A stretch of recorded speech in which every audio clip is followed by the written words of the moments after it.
debt BD, which is a very good sign that debt BD has done well with an average score of 56.50. And on number 2, we have valuation division with an average score of 59.67. And top is debt execution with a very narrow margin of 60. So this was a tough exam, I guess, for maybe for recording or other reasons.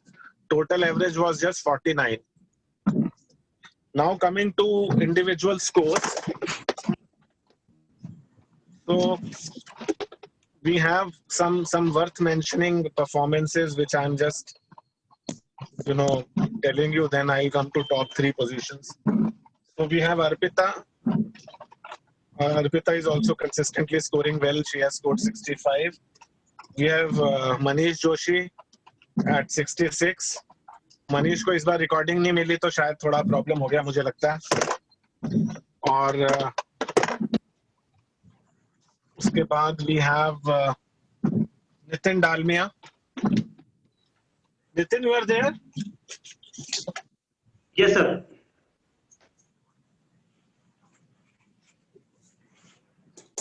Hello? Yes, sir, I'm there. Okay.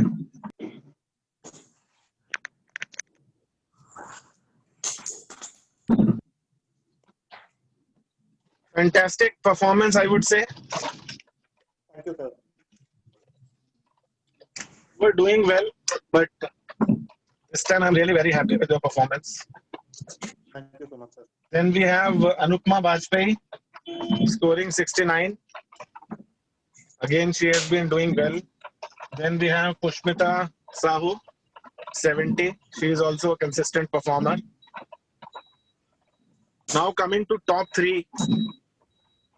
So on 3rd position, we have Supriya Mohan scoring 72. Supriya, you are there? Yes, sir. Supriya, congratulations. Yes, sir. Yes, sir. And Thank you you, are sir. you are a very hard-working girl. I know that. You take everything Thank you, sir. very seriously, very seriously. I think you deserve a round of applause today. Everybody should clap for her. Thank you, sir. She is not from the debt department, and she has been consistently performing, and this time there was no recording available. She took the notes from Sunil Gupta ji, and whatever way, she worked very hard. I'm telling you, because top 2 positions again, were the question setters, I guess. So maybe that was it.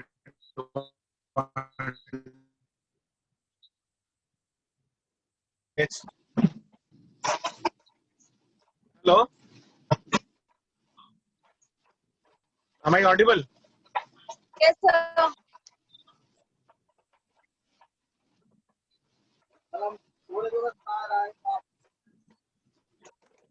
आवाज नहीं आ रही क्या? Sir आ रही है. सुधीर जी, बीच बीच में आवाज जा रही है आपकी. हेलो? सुधीर जी, बीच बीच में Hello? आवाज जा रही, बीच बीच में आवाज जा रही है आपकी. अच्छा, 2nd पोजीशन तो पता लग गई ना सुनील गुप्ता जी? ट्रेडिंग जा रही है जी. हेलो? हाँ जी, टॉप पोजीशन पे है Rajendra. Congratulations, Rajendra. Congratulation Rajendra. बहुत टाइम से राजेंद्र कोशिश कर रही थी और इस बार उसकी मेहनत रंग लाई है.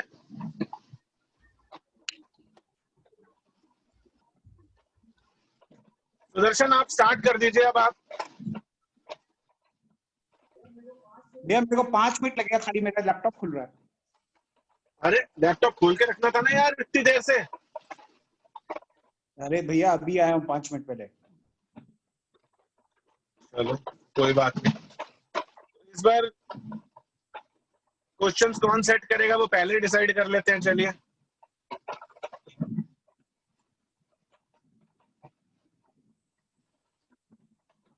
पवन गुप्ता.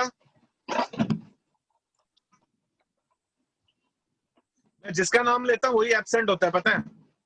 नहीं पवन तो थे।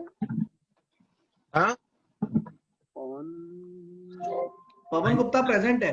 प्रेजेंट है सर। तो फिर वो प्रेजेंट है तो बोल क्यों नहीं रहा? वो मुंह में दही जमा के बैठा है। हाँ, ये बात सही। अटेंडेंस लगा के इधर उधर तो नहीं भाग गया? नहीं दिख रहा है, सामने वीडियो ऑन है उसका। अच्छा, चलिए राहुल जी, आप हैं आज क्लास में, जी तो आप प्लीज 10 क्वेश्चन जरूर भेजिएगा। ओके। और रेखा मैम, हेलो। ठीक है, ठीक है। Okay. Nitin Dalmiya, okay sir. Nitin, ji sir. Okay. Okay. Pushmita जी,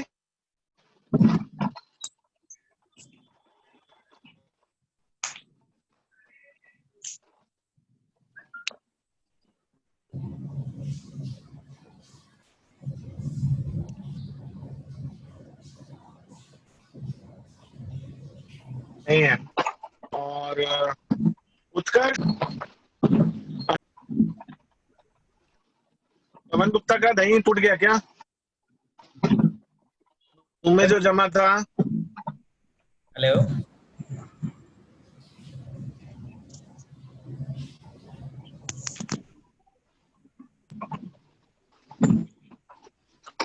बोलो पवन, क्या हुआ? बोल रहा हूँ, आवाज नहीं आ रही आई थिंक। हेलो। अभी आ रही है। हाँ जी सर। हेलो। सुधीर जी। आ रही है आवाज आपकी पवन। सर की नेटवर्क में कुछ इशू है। सुधीर सर का वो वीडियो फ्रीज हो गया।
हेलो।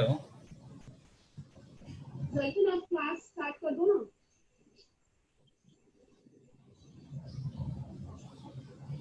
सुदर्शन क्लास स्टार्ट कर दो। हाँ कर रहा हूँ, 2 मिनट।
मैं एक बार फोन से स्टार्ट कर रहा हूँ इसको, मैं लैपटॉप से कनेक्ट करूंगा. So today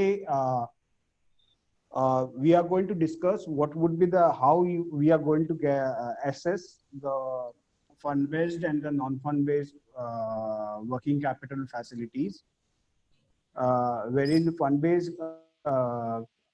will cover your cash credit as well as OD facilities, and non fund based will cover your bank guarantee as well as letter of credit facility. So just be on hold, allow me to share the file with you all.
Darshan sir login कीजिए अभी.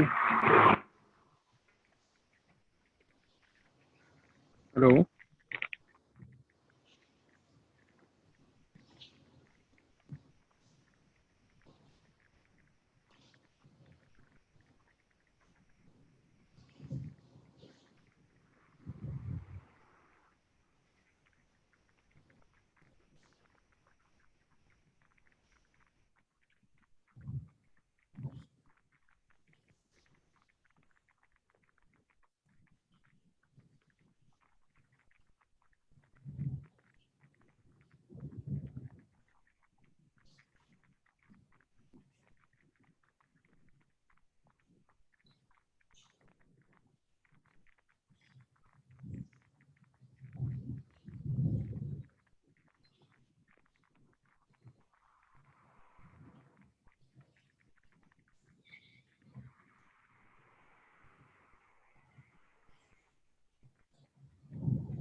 सुनील भैया word format दिखाई दे रहा है?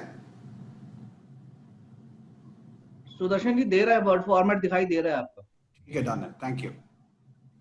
So first of all, we would like to understand how bank guarantee needs to be calculated, or assessment of bank guarantee need to be in place. So prior to that, there are some basic understanding which need to be in place in terms of bank guarantee. So the company requires bank guarantee for issuing of bank guarantee as a bid bond guarantee, performance guarantee, mobilization advance, retention guarantee. Is all terminology we have discussed in the earlier classes.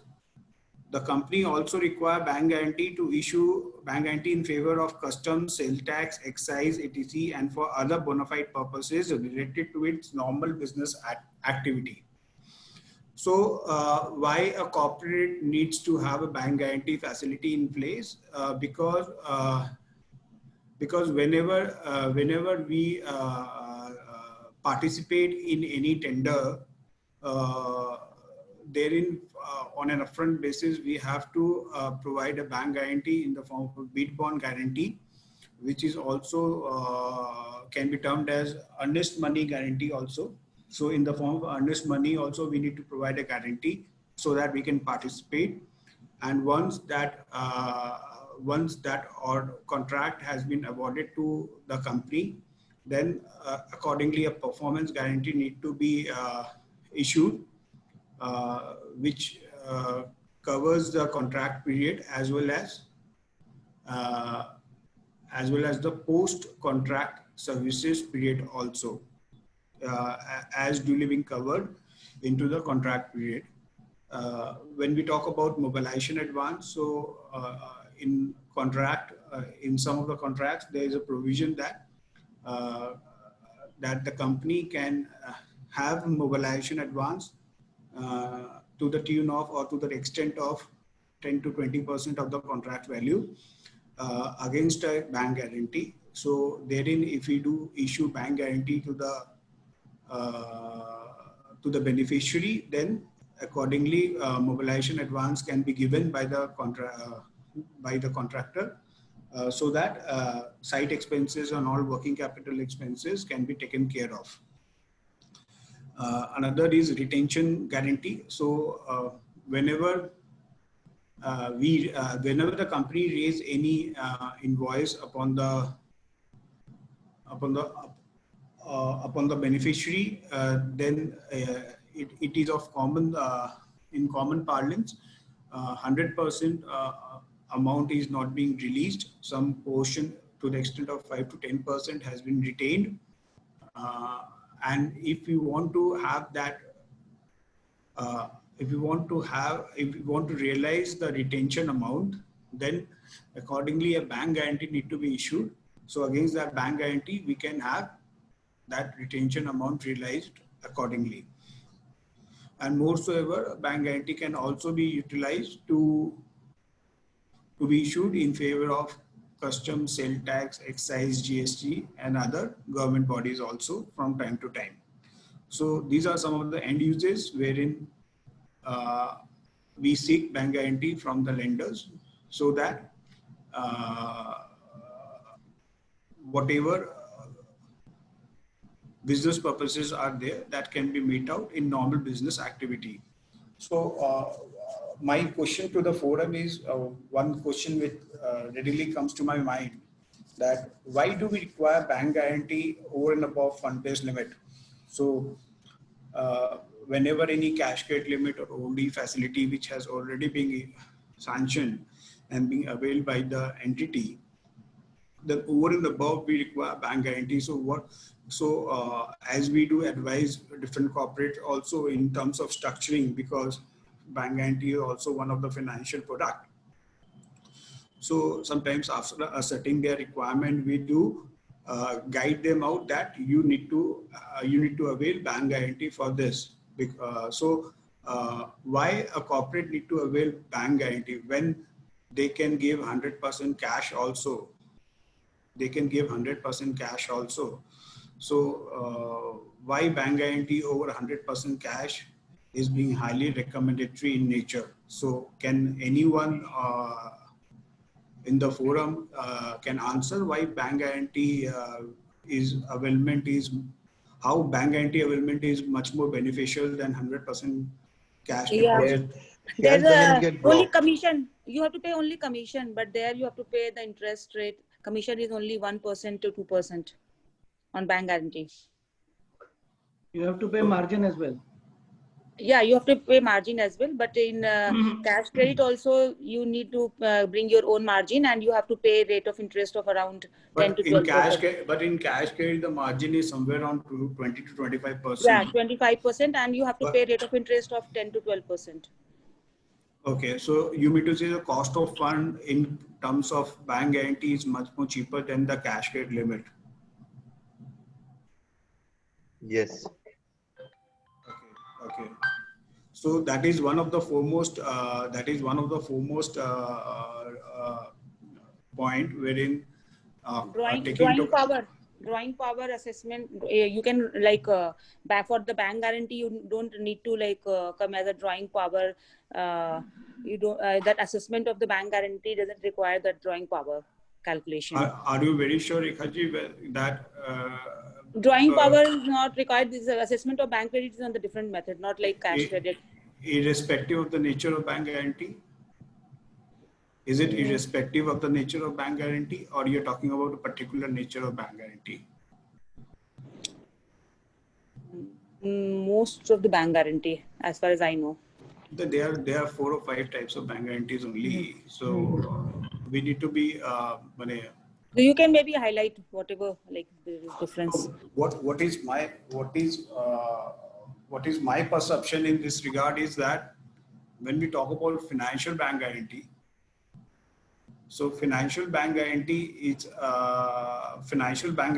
ought to be the part of your drawing power, NPBF, whatever may be the case, because therein what you are doing that in terms of financial bank guarantee, you are giving the bank guarantee and you are getting if suppose against retention amount or against mobilization advance, if you're giving bank guarantee, so what would be the treatment in your books of accounts?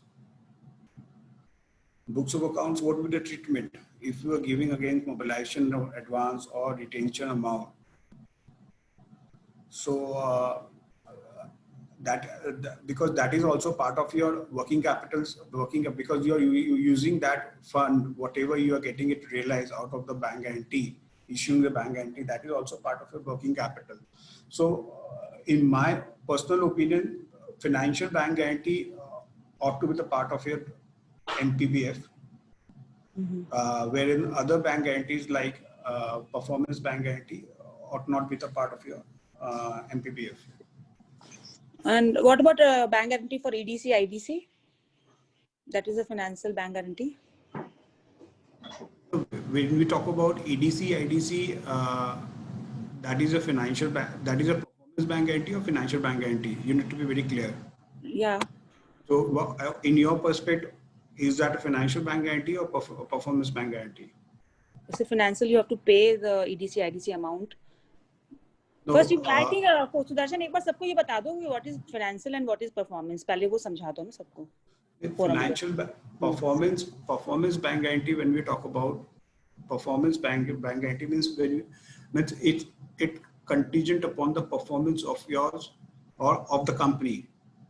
When you talk about that, suppose a contract has been awarded, and as per the specification of the contract, you have to cater the services, and in order to ensure that you will cater the services as per the specification of the contract, the bank guarantee based upon the credential of the company, the bank guarantee that guarantee the performance that as per the specification, whatever activities has been laid down, the company will follow that, and as per that only the company will perform, and that has been guaranteed by the bank. So that is known as performance bank guarantee. But when we talk about financial bank guarantee, financial bank guarantee comes that in my what is best in my best of understanding, financial bank guarantee is something wherein you are getting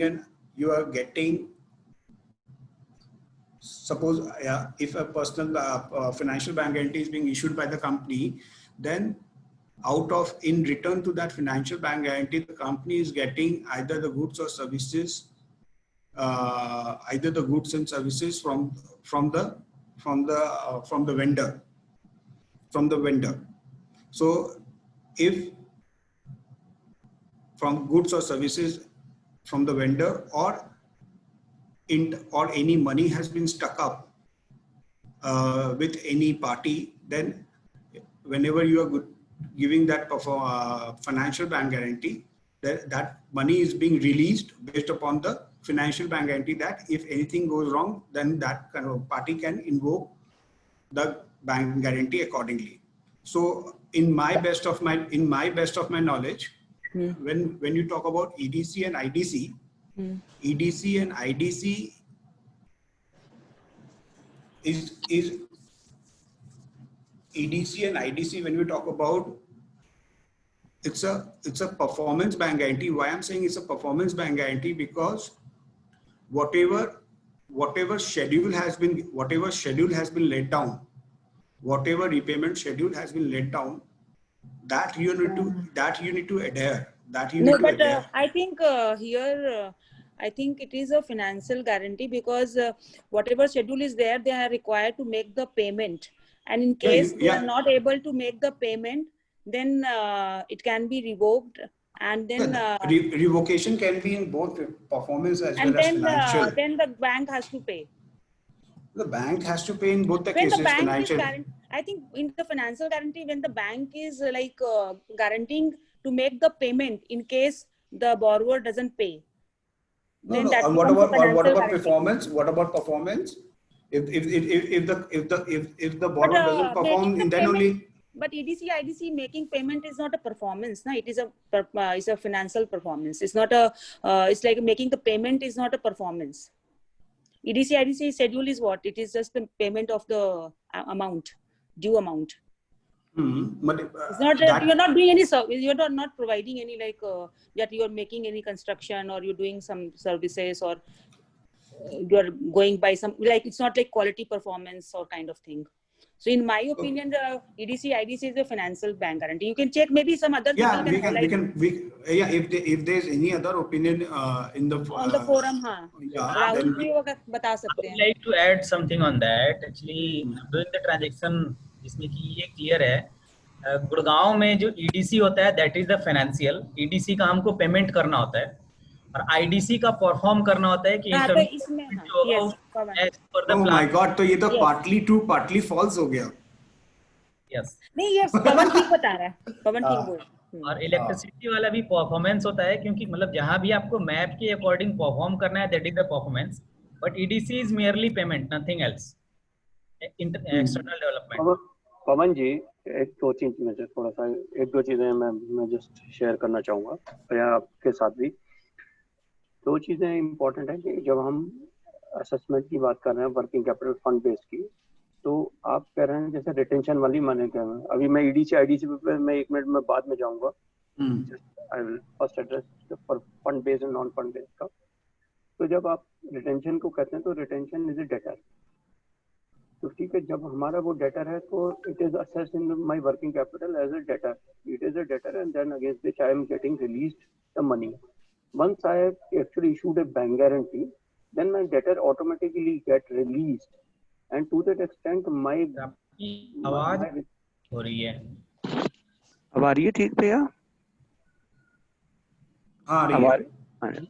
मैं ये कह रहा था कि जब आप जो retention money है वो एक डेटर है मेरे लिए, और मैं अपने डीपी स्टेटमेंट में या स्टॉक स्टेटमेंट में उसको एज ए डेटर क्लेम करता हूँ, और वो डेटर जब मेरा रियलाइज हो जाता है, बिकॉज मैं एक बीजी दे देता हूँ उसको रिटेंशन मनी के अगेंस्ट, तो वो डेटर रियलाइज हो जाएगा, मेरी ऑलरेडी डीपी ऑटोमेटिकली कम हो जाएगी. तो मैं परफॉर्मेंस बैंक गारंटी दो it will continue to be a non fund based limit, but because it is against my debtors, So to that extent, my debtors will be reduced and DP will be reduced. As far as mobilization advance is concerned, mobilization advance is again a current liability against my future work, future payment that I will be released. So when I am getting mobilization advance against my BG, my DP will automatically get reduced to the extent of my current liabilities, and I will not get fund-based limit against those to that extent of current liabilities because I have already been funded. So that way it automatically gets adjusted as far as mobilization advance and retention money is concerned. As far as IDC and EDC are concerned, I would, as a layman, because I'm not aware of how the working capital is assessed for real estate companies. If the EDC and IDC are part of my, because EDC is a liability, okay, and liability which will be made in future, it's only, it is, as far as my understanding is concerned, Pawanji and Rekha ji can definitely clarify this point. It is a liability which I will be making in future. So to that extent, only the authority to which this IDC and EDC is payable, I will be actually just ensuring that the payment will be made in time, nothing else. If it is a liability which is there, if it is part of my DP, then it is okay. Otherwise, see, it will not be considered. Real estate में DP बोल के कुछ होता नहीं है. Exactly. तो फिर आपका जब DP नहीं होता, तो assessment of working capital का with the BG is not linked. जब आपकी working capital नहीं होती, तो the question, though it may be a financial bank guarantee, but for the purpose of assessment, it is not affecting because there is nothing which you are also saying that there is nothing called DP in case of real estate. Sir. हमारा point यही था कि financial bank guarantee जो है, सारे financial bank guarantee से मतलब उसका DP will not be like affected. नहीं मैम, मेरा पॉइंट ये था कि जो सारे फाइनेंशियल बैंक गारंटी से, मतलब कि because EDC IDC also type of financial bank guarantee, but EDC also. Rekha ji, फिर से मैं बोल रहा हूँ, आप अभी एक क्लेरिफाई हो गया कि EDC is a financial bank guarantee but IDC is a performance bank. हां, EDC is a financial bank guarantee but that is not affecting the DP power. हाँ, एकदम. Assumptions are always there. Yes. दूसरी बात जो मेरा एक और छोटा सा ऑब्जर्वेशन था भैया आपके साथ जो अभी बात हो रही है, आपने जैसे हम बीजी देते हैं तो बीजी अगेंस्ट गुड्स यदि हम दे रहे हैं, goods and services, so that is against practically an LC. Normally उसका बीजी नॉर्मली नहीं दिया जाता गुड्स एंड सर्विसेज. नहीं, मैं आपको बताता हूँ, बहुत सारी कंपनीज क्या करती है, उनके पास एलसी की लिमिट भी रहती है, बीजी की भी लिमिट रहती है जी. क्या बोलते हैं कि मैं 1 साल के लिए बीजी लिमिट दे देता हूं तो मेरे को रोटेशन करने का कोई दरकार नहीं है. मैंने उसको बोल दिया 100 करोड़ का बीजी दे दिया तो 100 करोड़ का माल वो मेरे को रोटेट करके देता रहता है. ठीक है. और एलसी में उसको देता हूं तो एलसी मेरे को बार बार खुलवानी पड़ती है जिसका कॉस्ट है. मैं आपके साथ शेयर करूंगा अपना फिर से अगेन माय एक्सपीरियंस. एलसी के केस में हम जैसे पावर सेक्टर में होता है, पावर सेक्टर में जब आप पावर खरीदते हैं तो पावर परचेज एग्रीमेंट में क्लियरली लिखा होता है कि 105% की रिवॉल्विंग एलसी खुलती है. रिवॉल्विंग एलसी क्या होता है कि जैसे ही वो तो पेमेंट वो आप जो बोल रहे हैं, मैं ये नहीं बोल रहा हूँ कि एलसी नहीं होती है. मैं बोलता हूँ कि एलसी तो होती है और वो ट्रेडिशनल मेथड है, कन्वेंशनल मेथड है, मगर बीजी भी होती है. हाँ, मतलब मैं आपको ये बताऊँ, मैं ये नहीं बोल रहा हूँ एलसी नहीं होती है, मैं बोल रहा हूँ एलसी ही होती है. एलसी मैंने अभी तक हमको यही पता था कि एलसी ही होती है, मगर मैं ये बोल रहा हूँ कि बीजी भी होती है. हाँ, उस केस में मैं यही जस्ट ये कर, जो मेरा पॉइंट था वो एग्री कर रहा हूँ मैं, उससे मैं डिसएग्री नहीं कर रहा हूँ. मैं सिर्फ ये कह रहा था कि जो रिवॉल्विंग एलसीज होती हैं वो ऑटोमेटिकली रिवॉल्व हो जाती हैं. उसमें सैंक्शन जिस तरह से होता है, वो एलसी जब खुलती है तो वो फॉर एग्जांपल 50 करोड़ की खुली तो 50 करोड़ तक का जो भी पेमेंट वो करेगा ड्यूरिंग द पीरियड, वो 12 महीने के लिए, तो वो बार रिवॉल्व हो जाएगी, ऑटोमेटिकली वो रेस्टोर हो जाएगी if the limit is available. और वो लिखा रहता पीपीएम में कि 1 महीना या 2 महीने का कैसे भी वो एलसी देगा. एग्जैक्टली, वो पीपी का इसी तरह. तो वो एलसी जब रिवॉल्व होती है तो उसका हर बार कमीशन लगता है क्या? नहीं, एक्चुअली क्या होता है ना भैया कि जब आप पहली बार खोलते हैं, डिपेंड करता है. आप क्या होता है कि depend upon the strength of the organisation which is opening the LC. कुछ लोग क्या करते हैं कि बैंक क्या करता है, फुल टाइम पूरे साल का एक बार में ही चार्ज कर लेता है, क्योंकि एलसी जब भी खुलती है तो कुछ क्वार्टरली करते हैं, कुछ क्या करते हैं कि मंथली होगा तो मंथली चार्ज करते हैं। वो बैंक से आपने नेगोशिएट और आपके टर्म्स क्या है एग्री करे हुए हैं, उस पर डिपेंड करता है कि बैंक कैसे एलसी के फी जो कमीशन चार्ज करेगा या एलसी कम। सुनील जी आपकी आवाज बहुत हल्की आ रही है, थोड़ा सा आपको लाउडर होना पड़ेगा। सर मेरा प्रॉब्लम ये है कि मैं ओपन में बैठा हूं। आप कोई रूम पकड़ लीजिए, नहीं तो और अदर ऑफिस से कर रहे हैं and it is part of official work only, तो you can be slightly louder. नहीं, I am, it is official part, I am in office only, there is absolutely no issue on that. My point is कि जो आपका जो आप negotiate कैसे करते हैं कमीशन के लिए वो डिपेंड करता है। यदि आप क्वार्टरली करते हैं, मंथली करते हैं या एनुअल करते हैं, वो एनुअल कई बार बैंक नॉर्मली चाहता है कि मेरा 12 महीने का कमिटमेंट है तो मैं 12 महीने का कमीशन एक साथ ले लूं। कस्टमर टू कस्टमर भी डिपेंड करता है फिर। मैं इसलिए बोल रहा हूँ कि नेगोशिएट आप कैसे करते हैं कस्टमर टू कस्टमर, वही डिपेंड करता है। बिल्कुल आप सही कह रहे हैं सर। रिवॉल्विंग एलसी की बात हुई, एलसी की बात हुई रही, मेरा मतलब उसमें एक क्वेश्चन है थोड़ा सा, जैसे कि इवन पेमेंट को इंश्योर करने के लिए भी एलसी कई बार इशू होती है। लाइक सेक्की जो सोलर के पीपीएस करता है उसमें मंथली पेमेंट साइकिल को इंश्योर करने के लिए वो एलसी इशू करता है। वही रिवॉल्विंग एलसी होता है भैया पवन जी। वही क्या करते हैं, आप कोई भी पीपीए नॉर्मली उठाएंगे, नॉर्मल पीपीए आप देखेंगे उसमें लिखा होगा कि 105% ऑफ लास्ट 12 मंथ्स एवरेज का आपको एलसी खोलना पड़ेगा। This is the general standard term that I am saying. Term में change with contract, when contract to contract, but normal I am saying 105% of the last 12 months average के ऊपर आपको LC खोलना पड़ता है, और दैट इज रिवॉल्विंग एलसी। वो आपका पेमेंट जब पेमेंट होता है, बिल जब वो रेस करता है तो वो एलसी इसके थ्रू कर देता है, पेमेंट बैंक को पेमेंट हो जाता है और बैंक उसको रेस्टोर कर देता है एलसी को दोबारा। उसमें बैंक ने क्वेरी की थी जिसका कि मेरे को कोई आंसर नहीं मिल पाया था असल में, मतलब एक्चुअली प्रपोजल बीच में ड्रॉप हो गया तो हमने फिर फर्दर परस्यू नहीं किया। बैंक है आज की एक बार एलसी रिवॉल्विंग तो साल भर के लिए इशू हो रही है जी। एक साल बाद अगर हमारा जो एनटीपीसी या सेकी जो भी है अगर वो एलसी को दोबारा से नहीं देता है, उस केस में क्या हमारे पास रिकोर्स है? बैंकर ने पूछा कि मेरे को तो एक सिक्योरिटी आप ऑफर कर रहे हो, कल को चल अगर वो एलसी दोबारा से साल भर बाद रिन्यू नहीं होती, जो कुछ भी है, मतलब अगर नहीं आती है तो मेरे पास सर एलसी नहीं है। एलसी तो बैंकर तो on behalf of company issue कर रहा है ना भैया। बैंकर का क्या रेस्पॉन्सिबिलिटी है? बैंकर का रेस्पॉन्सिबिलिटी तो पेमेंट का है to the extent of liability available, जो एलसी उसने खोला है। यदि वो 12 महीने रिवॉल्व होगा तो उसके बाद उसको क्या चाहिए? वो तो यदि एक्सटेंड करता है या नहीं करता है, that is between the buyer and the seller. ये लेंडर की बैंकर की बात नहीं कर रहा, लेंडर की बात कर रहा है। मैं बोल रहा हूँ कि चलिए सेकी ने अपने बैंकर से दिला दिया, अब मैं पार्टी की ओर से जो सोलर पावर सप्लायर है, डेवलपर है, उसका मैं आ रहा हूँ और वहां पे मैंने एज ए सिक्योरिटी आपका आवाज कट गया कि मेरे करिंग एजेंसी ने मेरे को एलसी दे रखा। पवन जी आपका लास्ट सेंटेंस आवाज कट गया, can you repeat please if you don't mind. मैं बोल रहा हूँ कि जैसे कि हमारा ये था एक्मे का ही प्रपोजल, एक्मे को सेकी ने एलसी दे रखा है, एलसी के सेकी के बैंक ने एलसी इशू कर दिया है। अब मैं एक्मे का प्रपोजल लेके गया इंडियन बैंक में, इंडियन बैंक ने मेरे से क्वेश्चन रेज किया कि अगर कल को सेकी वाला बैंकर जो है वो एलसी को रिन्यू ना करे या सेकी एलसी को रिन्यू ना करे एक साल बाद, तो मैं तो यहाँ पे पावर डेवलपर की फंडिंग कर रहा हूँ जी, वहाँ पे वो सिक्योरिटी है, तो मेरा सिक्योरिटी डाइल्यूट हो जाएगा। उस केस में क्या रिकोर्स है?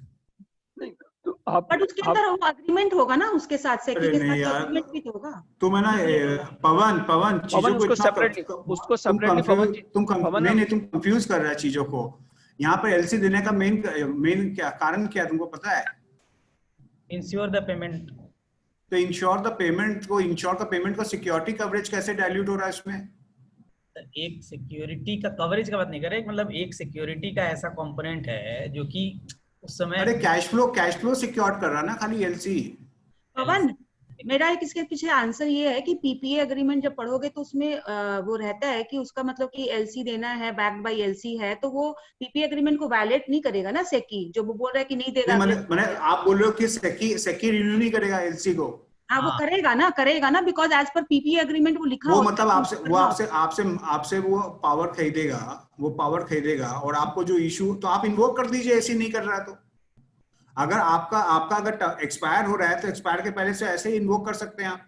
पीपीए एग्रीमेंट में रहता है कि they have to issue LC, तो अगर वो नहीं करेंगे एलसी, अगर रिवॉल्व नहीं कर रहे हैं एक साल के बाद। एक सेकंड रेखा जी जो कह रही है बिल्कुल ठीक कह रही हैं।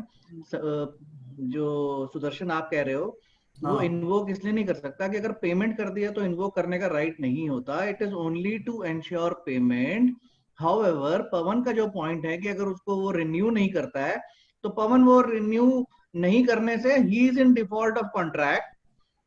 Company can go to the respective authority and ask for reissuance of the LC, but companies generally do not go because they regularly work with them and they do not want to do any kind of court cases. Exactly. So that is between a bilateral arrangement. So but authority, if they have agreed in the contract, they are bound by the contract to issue LC.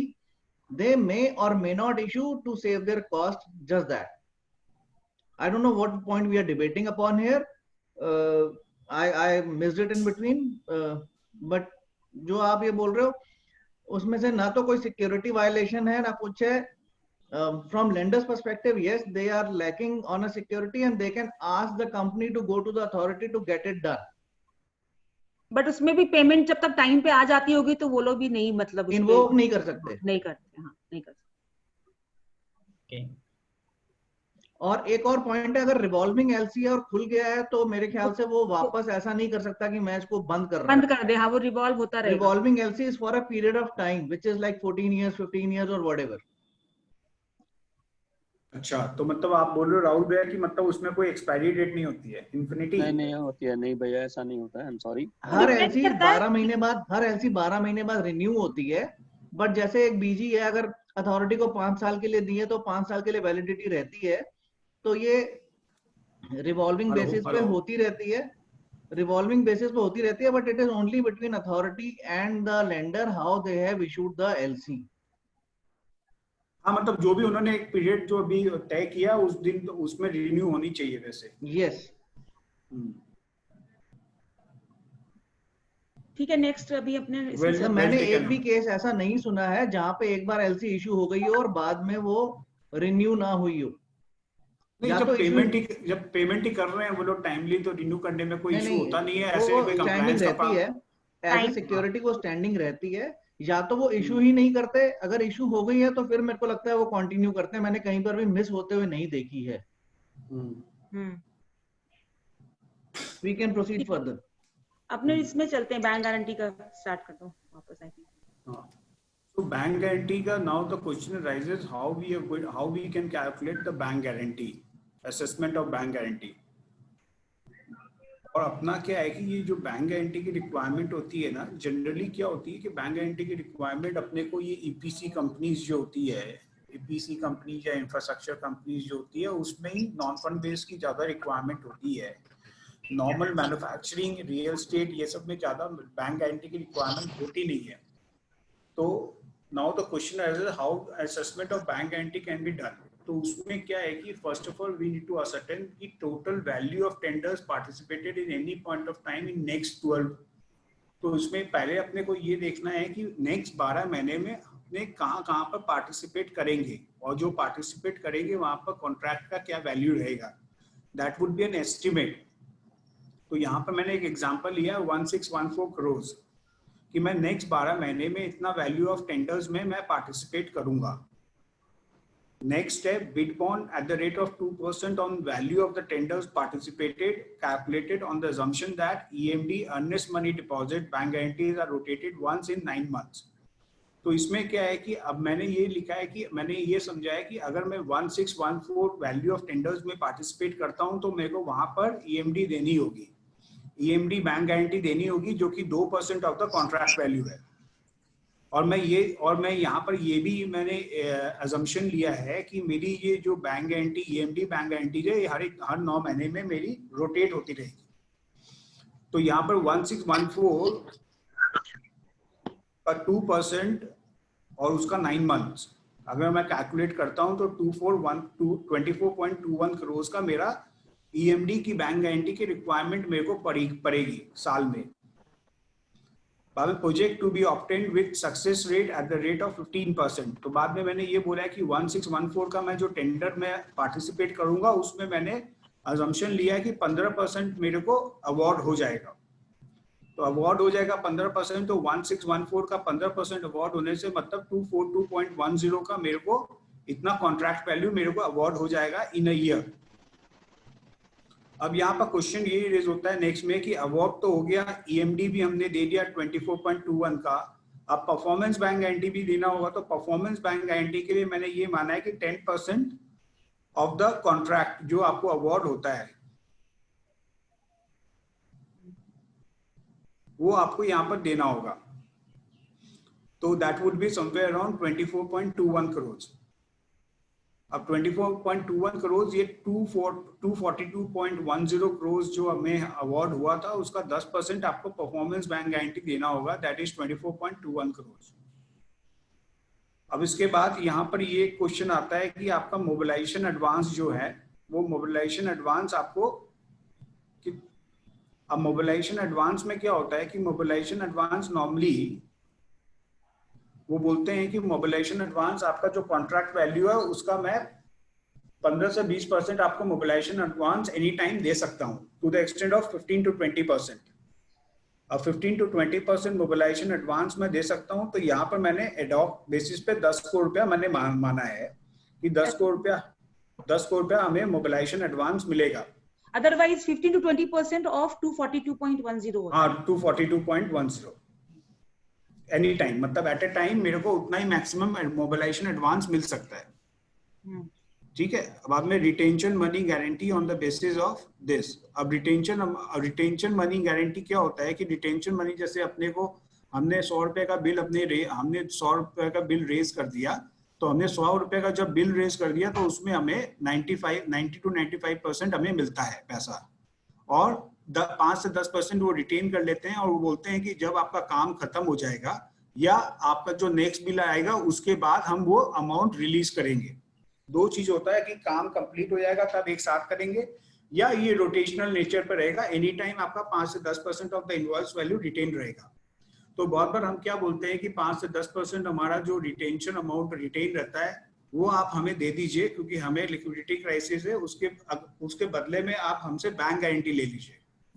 तो हम bank guarantee जब issue कर देते हैं तो वो जो retention amount का जो रोटेशनल अमाउंट होता है वो बहुत बार वो रिलीज कर देते हैं, क्योंकि उनको तो सिक्योरिटी से मतलब है। वो बोलते हैं कि हमारे पास बैंक गारंटी आ गई है तो अब तो मैंने एक तरह से हम तो सिक्योर्ड है कि कुछ भी ऊपर नीचे हुआ तो मैं तो इन्वोक कर लूंगा। तो इसलिए वो लिक्विड अमाउंट जो होता है वो लिक्विड अमाउंट रिलीज कर देते हैं, and that enhances the liquidity of the borrower. Requirement of guarantee for other projects and other purposes. अब यहाँ पर अदर पर्पसेस अदर पर्पसेस मतलब क्या हो गया, जैसे कस्टम, सेल टैक्स, जीएसटी, ये सब को जो अपने को बहुत बार बैंक गारंटी देना पड़ता है, वहां उसके लिए भी बैंक गारंटी तो अडॉप बेसिस पर और रिक्वायरमेंट एनालिसिस के हिसाब से आप वो अमाउंट यहाँ पर होगा। मैंने 5 करोड़ रुपए लिया है। Guarantee required for new and existing project, यहाँ पर ये मैं जो प्लस करता हूँ मेरा ईएमडी प्रोजेक्ट परफॉर्मेंस, मोबिलाइजेशन और रिटेंशन, तो मेरा 77.42 करोड़ आता है। अब इसमें मैं ऐड कर रहा हूँ आउटस्टैंडिंग बैंक गारंटी। मैं जिस दिन असेसमेंट कर रहा हूँ उस दिन मेरा कितना आउटस्टैंडिंग है बैंक गारंटी वो मैं प्लस करूंगा यहाँ पर, क्योंकि मैंने 77.42 जो मैंने सर्टेन किया है that is the requirement for the next 12 months. तो आज के दिन कितना आउटस्टैंडिंग है वो मैंने प्लस किया है, और उसके बाद मैं टोटल बैंक गारंटी पता चल गया कि 82.42 है। अब उसमें से क्या है, मैंने बाद में ये देखा कि मेरे को नेक्स्ट 12 मंथ्स में कितना बैंक गारंटी मेरा रिलीज होगा। तो मैंने यहाँ पर एजम्पशन दिया कि मेरा ये नील भी हो सकता है, क्योंकि अगर आप नए पहली बार बैंक गारंटी के अगर असेसमेंट कर रहे हो तो ये नील हो जाएगा। अगर आपका पहले से बैंक गारंटी और एनुअल रिन्यूअल में आपका असेसमेंट हो रहा है तो ये एक्चुअल में जितना आपका वहां पर एक्सपायर होगा नेक्स्ट 12 मंथ्स में वो आपका यहाँ पर माइनस हो जाएगा। तो माइनस हो गया। आउटस्टैंडिंग से ज्यादा एक्सपायर थोड़ा ना होना चाहिए। मैं समझा नहीं। आपको आउटस्टैंडिंग है 5 करोड़ और नेक्स्ट 12 महीने में जो एक्सपायर हो रही है वो 10 करोड़ है, तो मेरी तो खुलेगी भी ना। तो वो तो अपने ने ऊपर ले लिया ना, जो 9 मंथ वाला आपने लिया है बिड बॉन्ड में, वो तो खुल के बंद हो जाएगी 9 महीने में, तो अपने ने ऊपर ले लिया। हाँ, तो बिड बॉन्ड में मैंने ये यहाँ पर ये माना है कि 9 मंथ्स में मेरी रोटेट होते रहेगी, मगर एनुअल रिक्वायरमेंट मेरी 24.21 है। मैं वहां पर तो ऊपर में रिक्वायरमेंट एनालिसिस कर रहा हूँ ना। नहीं, मेरी जो आउटस्टैंडिंग है उसी में से तो क्लोज होगी ना नेक्स्ट 12 मंथ्स में। ये आउटस्टैंडिंग जो मेरी आउटस्टैंडिंग है, यहाँ पर जो मैंने आउटस्टैंडिंग लिखा है, ये ओवर एंड अबव मेरी रिक्वायरमेंट एनालिसिस है। जो 5 करोड़ का मैंने लिखा है, रिक्वायरमेंट तो फ्यूचर की हो गई। रिक्वायरमेंट मेरी 77 करोड़ फ्यूचर की हो गई। आपकी एग्जिस्टिंग बैंक गारंटी जो आपने यूज करी हुई है वो 5 करोड़ है, जो ऑलरेडी आउटस्टैंडिंग है आज के दिन। हाँ, तो उसी में से बैंक गारंटी क्लोज होगी ना कोई, आपकी उससे ज्यादा क्लोज कैसे हो जाएगी? 12 मतलब तुम बोलना चाहता है कि ये 5 नहीं होगा, 15 होगा, 15 होगा तो 10 हो जाएगा। हाँ, ये वाले को 15 और 10 कर दो। हाँ ठीक है, डन है, वेल टेकन है। तो यहाँ पर ये अमाउंट बदल जाएगा, तो यहाँ 15 की मेरी आउटस्टैंडिंग है, 92 कर दो, इसको नीचे 92 कर दो। भैया एक सेकंड। हाँ जी, ऐसा है कि it may be true, it may not be true. मान लीजिए 1 अप्रैल को मैंने एक कॉन्ट्रैक्ट अवार्ड लिया, 9 महीने का ही कॉन्ट्रैक्ट था वो, ठीक है। That contract gets finished by December of आपका जो assumption है ना सुनील भैया, वो आपका assumption ये है कि वो 1 साल से पहले अंदर का कॉन्ट्रैक्ट होगा। हाँ, 9 मंथ्स का। आप समझ रहे हो? मेरा यही कहना है कि दूसरी बात, आप मतलब जो भी कॉन्ट्रैक्ट आपने, आप छोड़ दीजिए, इवन मोर देन दैट है। मैं आपको क्लासिक केस और बता देता हूँ। आपने लास्ट ईयर कॉन्ट्रैक्ट लिया था विच इज कंटिन्यूइंग, जिसके अगेंस्ट आपने 5 करोड़ की बीजी आपने ऑलरेडी इशू कर रखी है, ठीक है। नाउ आपने इस साल और आपने 10 करोड़ की बीजी उसके अगेंस्ट इशू करी, या 5 करोड़ की और इशू करी इस साल में, ठीक है, which gets completed during the year. Will it not, उसका एनालिसिस हमने ऊपर कर लिया है। एग्जैक्टली, तो आपने इनपुट उसका ले लिया और आउटपुट आप 10 करोड़ कर सकते हैं। This is what I am saying, even if the opening balance is 5 crore, the maturity can be more than 5 crore.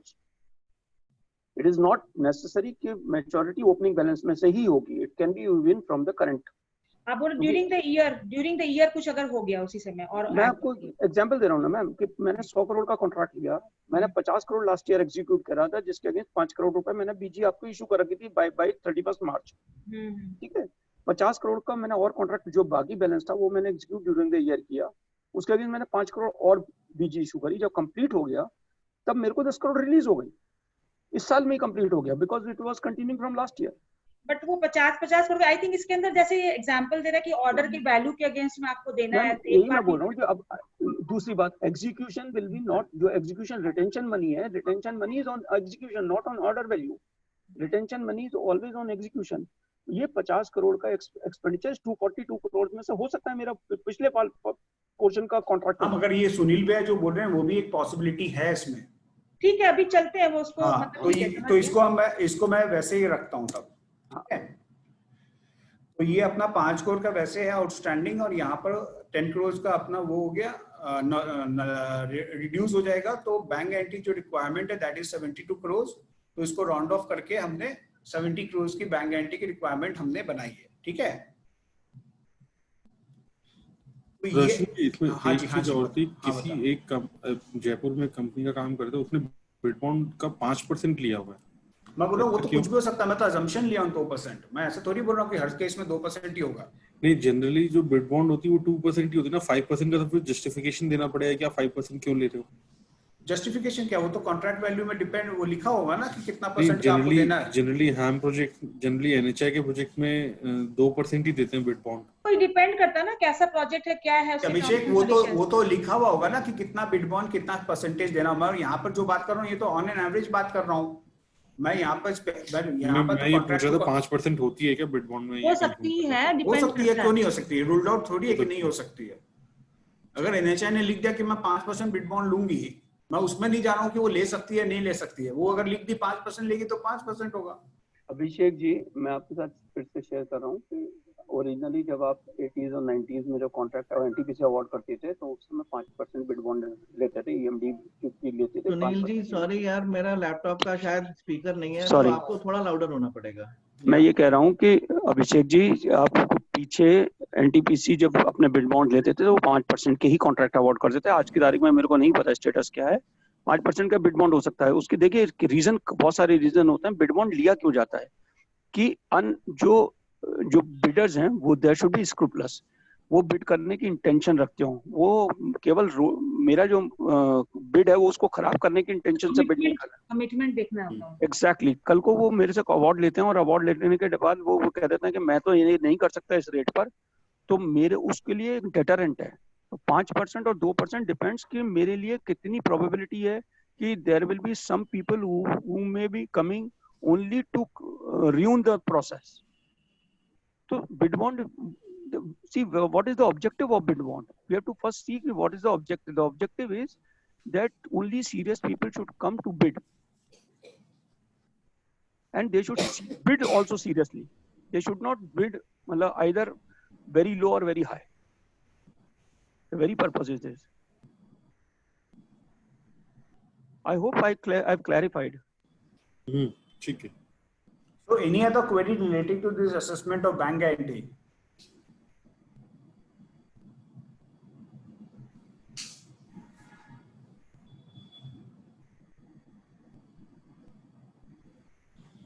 One thing I would like to clarify कि assessment of bank guarantee में ऐसा नहीं कि सिर्फ 12 महीने का जो हम टेंडर वैल्यू जो अपने करते हैं वही खाली असर्टेन करना अपने को, क्योंकि ये जो मोबिलाइजेशन एडवांस, रिटेंशन मनी, ये सब जो है परफॉर्मेंस बैंक गारंटी, ये सब क्या है कि हमने ऐसा भी हो सकता है कि पहले हमने ऑलरेडी कर रखा है मगर उसका हमने अभी तक इशू नहीं किया है, performance bank guarantee, mobilisation advance या रिटेंशन मनी, तो वो सब ऑलरेडी एग्जिस्टिंग जो कॉन्ट्रैक्ट जहां पर आपने बैंक गारंटी इशू नहीं किया है, that also need to be considered for this assessment of bank guarantee.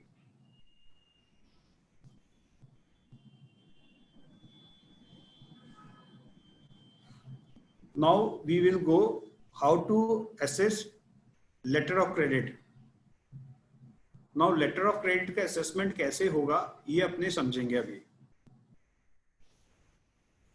Now total RM, that is raw material or consumables purchased during the year, let it be 485 crores. अपने ये मानते हैं कि अपने raw material और consumables जो purchase करेंगे during the year, that is 485 crores, out of which 90% is on credit. So 436.50 crores is on credit. Now average usance period. Average usance period of LC we have considered 60 days. इसका मतलब क्या होता है? Usually the credit terms being offered by our vendor, other than in respect of site LCs, are 45 to 90 days. So on an average, it would work out to be usance period of 60 days. तो जो credit period allow करते हैं हमें vendors, apart from site LC, उसको अपने usance period terminology use करते हैं उसके लिए. And now we have taken 60 days as an average usance period, wherein the credit period allowed is to the tune of somewhere around 45 days to 90 days. Average lead period of LC. Now, average lead period of LC can be as per the business working capital cycle, but herein we have taken as 120 days. So, what does it mean? What do you mean by average lead period? Average lead period is the time taken by the vendors from completion of design and engineering and supply of material under LC, wherein it takes from 3 months to 6 months, usually, and in some cases it extended up to 10 months also. So moreover, deliveries are received in staggered manner. These results into lead time for manufacturing after opening an LC, during which neither payment nor confirmation under LC take place, nor any creditor is created. तो इसका मतलब क्या हुआ कि जैसे आपने कभी order दे दिया माल बनाने के लिए, तो माल बनाने के लिए आपने ऑर्डर दे दिया मगर माल अभी तक बना नहीं है वहां पर, तो जब तक माल बनेगा नहीं जब तक माल बनेगा नहीं और जब तक वो शिपमेंट करेगा नहीं, तब तक ओनरशिप जब तक ट्रांसफर होगा नहीं, तब तक तो वो क्रेडिट पीरियड अलाउ नहीं हुआ ना. क्रेडिट पीरियड मतलब यूजांस पीरियड. तो सबसे पहले लीड पीरियड होता है, उसके बाद यूजांस पीरियड होता है. सो लीड पीरियड में हमने उसको एलसी खोल के दे दी, उसको बोल दिया कि ऐसे ऐसे आप माल बनाइए, माल बना के मेरे को शिपमेंट कीजिए और ओनरशिप ट्रांसफर कीजिए. तो जब तक वो ओनरशिप ट्रांसफर नहीं कर रहा है तब तक वो लीड पीरियड कहलाएगा. तो यहाँ पर 120 days is the lead period which we have taken. Another terminology is provision for overlap or side document, that we have taken as 21 days. So this is the period post manufacturing till the documents are presented for payment under LC. तो ये provision for overlap और side document का इसका मतलब क्या होता है? This is the period post manufacturing. Manufacturing complete हो गया है, अब documents are and till the documents are presented for payment under LC during this period also neither payment is made nor any creditor is created. So now the question arises कि आपका LC का total life cycle कितना है? That is 60 days, 120 days plus 120 days plus 21 days. So that is total 201 days. So your LC period, LC आपको अगर bank में आपसे अगर पूछा जाएगा कि आपको LC कितनी पीरियड के लिए चाहिए तो दैट इज 201 डेज के लिए आपको LC चाहिए, क्योंकि LC जब से ओपन होगी और जब तक आपका पेमेंट नहीं होता है LC का तब तक का आपका 201 डेज है यहाँ पर।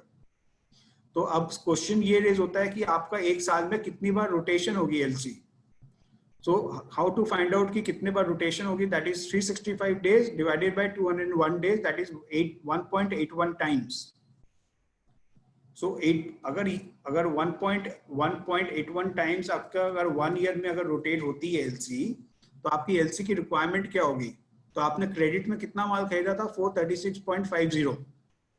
436.50 अगर आपने माल खरीदा था एक साल में, अगर आप खरीदेंगे क्रेडिट में divided by 1.81 will get you 244 crore. So 244 crore की आपको LC की रिक्वायरमेंट है in a year which is rotational in nature, जहां पर LC की आपको जो LC पीरियड की रिक्वायरमेंट है that is to the extent of 201 days। Round of करके मैंने इसको यहाँ पर 250 करोड़ का वो कर दिया कि फैसिलिटी मेरे को sort whatever facility is being requested that is 250 crore. So this is the way wherein we can ascertain how much letter of credit is being required from the lender. Any question regarding this assessment of letter of credit? भैया एक question है इसमें मेरा। हाँ बोलिए। ये जो हम ओवरलैप साइड थोड़ा जोर से जो हम ये ओवरलैप और साइड डॉक्यूमेंट्स की बात कर रहे हैं, हाँ, और इसमें 21 डेज जो दिए हैं,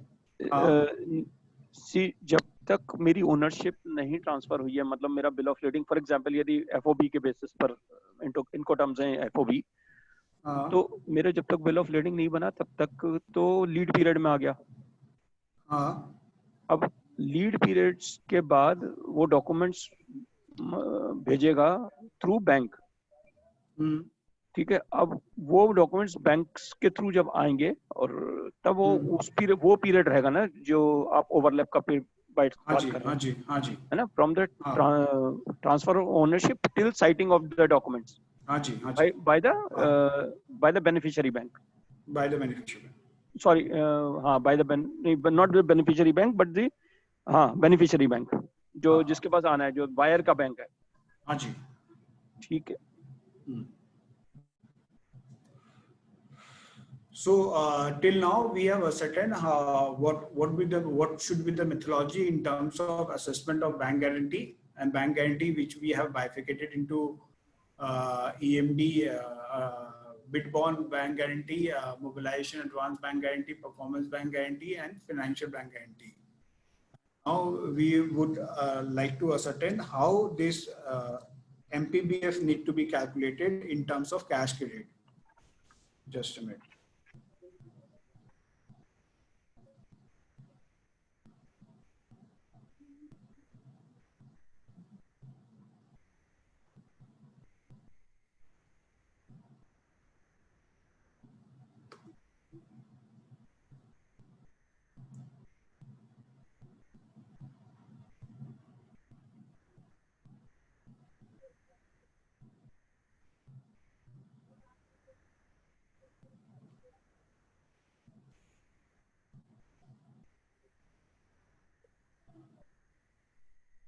Anytime. So available for everybody. क्या हुआ? कोई फर्क नहीं पड़ता।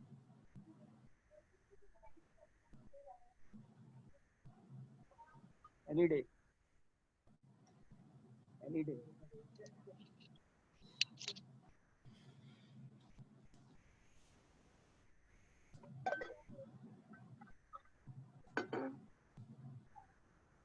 Now, in case of this bank, MPBF, that is maximum permissible bank finance. So whenever we do any assessment in terms of cash credit limit or OD facility, cash credit limit is nothing but a working capital only. So therein we need to calculate maximum permissible bank finance as well as drawing power. So what basically comes to our mind that what is the basic difference between these two terminology, that is maximum permissible bank finance as well as drawing power. So whenever any assessment is being done, at the time of doing the assessment, lenders are much more concerned about that what is the maximum permissible bank, what is the maximum permissible facility which can be sanctioned to the borrower. So in order to ascertain what is the maximum permissible finance or cash credit facility which can be sanctioned to the borrower, in order to do so, they calculate maximum permissible bank finance, and there's a methodology how to calculate this. And when we talk about drawing power is something, once the limit is being set that a particular borrower is going to avail a facility to the tune of 100 crores, that is to the extent of 100 crores, then within that 100 crores, every month a borrower has to submit stock statement to the lender, wherein he has to wherein the company has to justify that whatever outstanding is there in the cash credit limit, cash credit account, to that extent there is a drawing power. To that extent, there is a drawing power, and there is no excess borrowing from company side towards the lender. So now we will ascertain how to calculate this maximum permissible bank finance. So maximum permissible bank finance can be ascertained.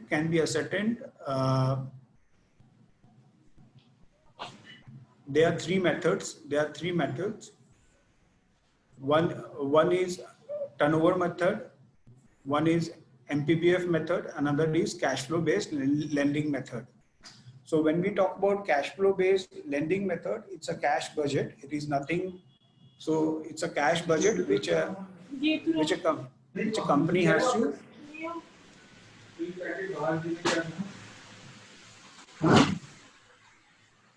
Kartika Malhotra ji unmute कर दीजिए, mute कर दीजिए, sorry. So there are three methods by which we can calculate maximum permissible bank finance in order to ascertain the cash credit facility or to set the limit for the cash credit facility. The first method which we are going to discuss is MPBF method, wherein if suppose there is an approved sales of rupees 1,000 crores, let it be 1,000 crores. Approved total cash current assets is 400 crores. Other current liability, when we talk about other current liability, in this other current liability, we are not going to take into account the proposed cash credit limit which we are proposing. हाँ? So उधर से क्या हो गया था आपको अचानक ऐसी क्यों देख रहे हो? So we have assumed that it would be 50 crores. Other current liability would be 50 crores other than bank borrowing in the form of working capital. And working capital gap would be somewhere on 350 crores. That is 400 minus 50 will get you 350 crores.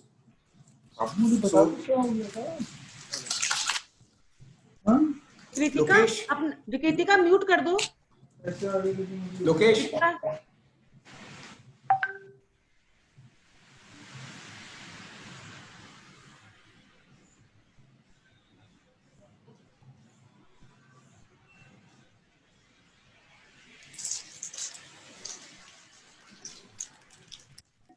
Sudarshan, एक question इसमें कि ये तुम्हारा जो total current assets में short term loans and advances वगैरह सारा आ जाएगा ना? सब कुछ आ जाएगा. क्या हो गया मेरे को बता, मुझे अच्छा नहीं लग रहा यार.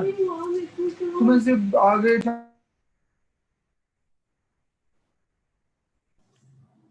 हाँ Rekha ji,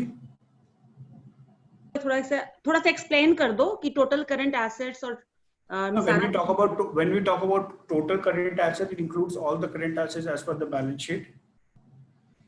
As per the balance sheet, whatever items are there under the current assets, that all need to be included over here. And when we talk about other current liabilities, all current liabilities need to be the part of this, apart from short-term borrowings from bank. इसलिए भी drawing power ज्यादा important हो जाती है, because एनपीबीएफ में कितनी बार आ जाता है, बट ड्राइंग पावर में वो लिमिट नहीं निकल पाती है. हाँ. So that's why whatever current liabilities are there apart from bank borrowings in the that is a fund-based bank borrowing in the form of working capital. Other than that, whatever other current liabilities are there that need to be part of this.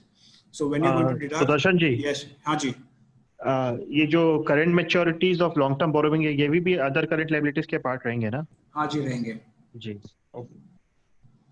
तो यहाँ पर current assets minus current liabilities, other current liabilities will get you 350 crores. That is a part of a working capital gap. And now projected net working capital is somewhere around 45 crores. Now the question arises, what is the basic difference between working capital gap and projected net working capital gap? So when we talk about now it is being very much clear that how we have calculated this working capital gap, that is total current assets minus other current liabilities. But when we talk about projected net working capital is total current asset minus total current liability. So that is the very much difference between projected net working capital as well as projected working capital gap, because in projected working capital gap we are not at all deducting the bank borrowings if there is any. But in case of projected net working capital, we are deducting the bank borrowing it's also. Now 400 minus 50 will get you 350, and this net working capital, that is total current asset minus total current liability. Now there is a formula that expected net working capital would be somewhere around 25% of working capital gap for MPBF method and 5% of projected sales for turnover method. So when we are talking about, now we are discussing MPBF method only.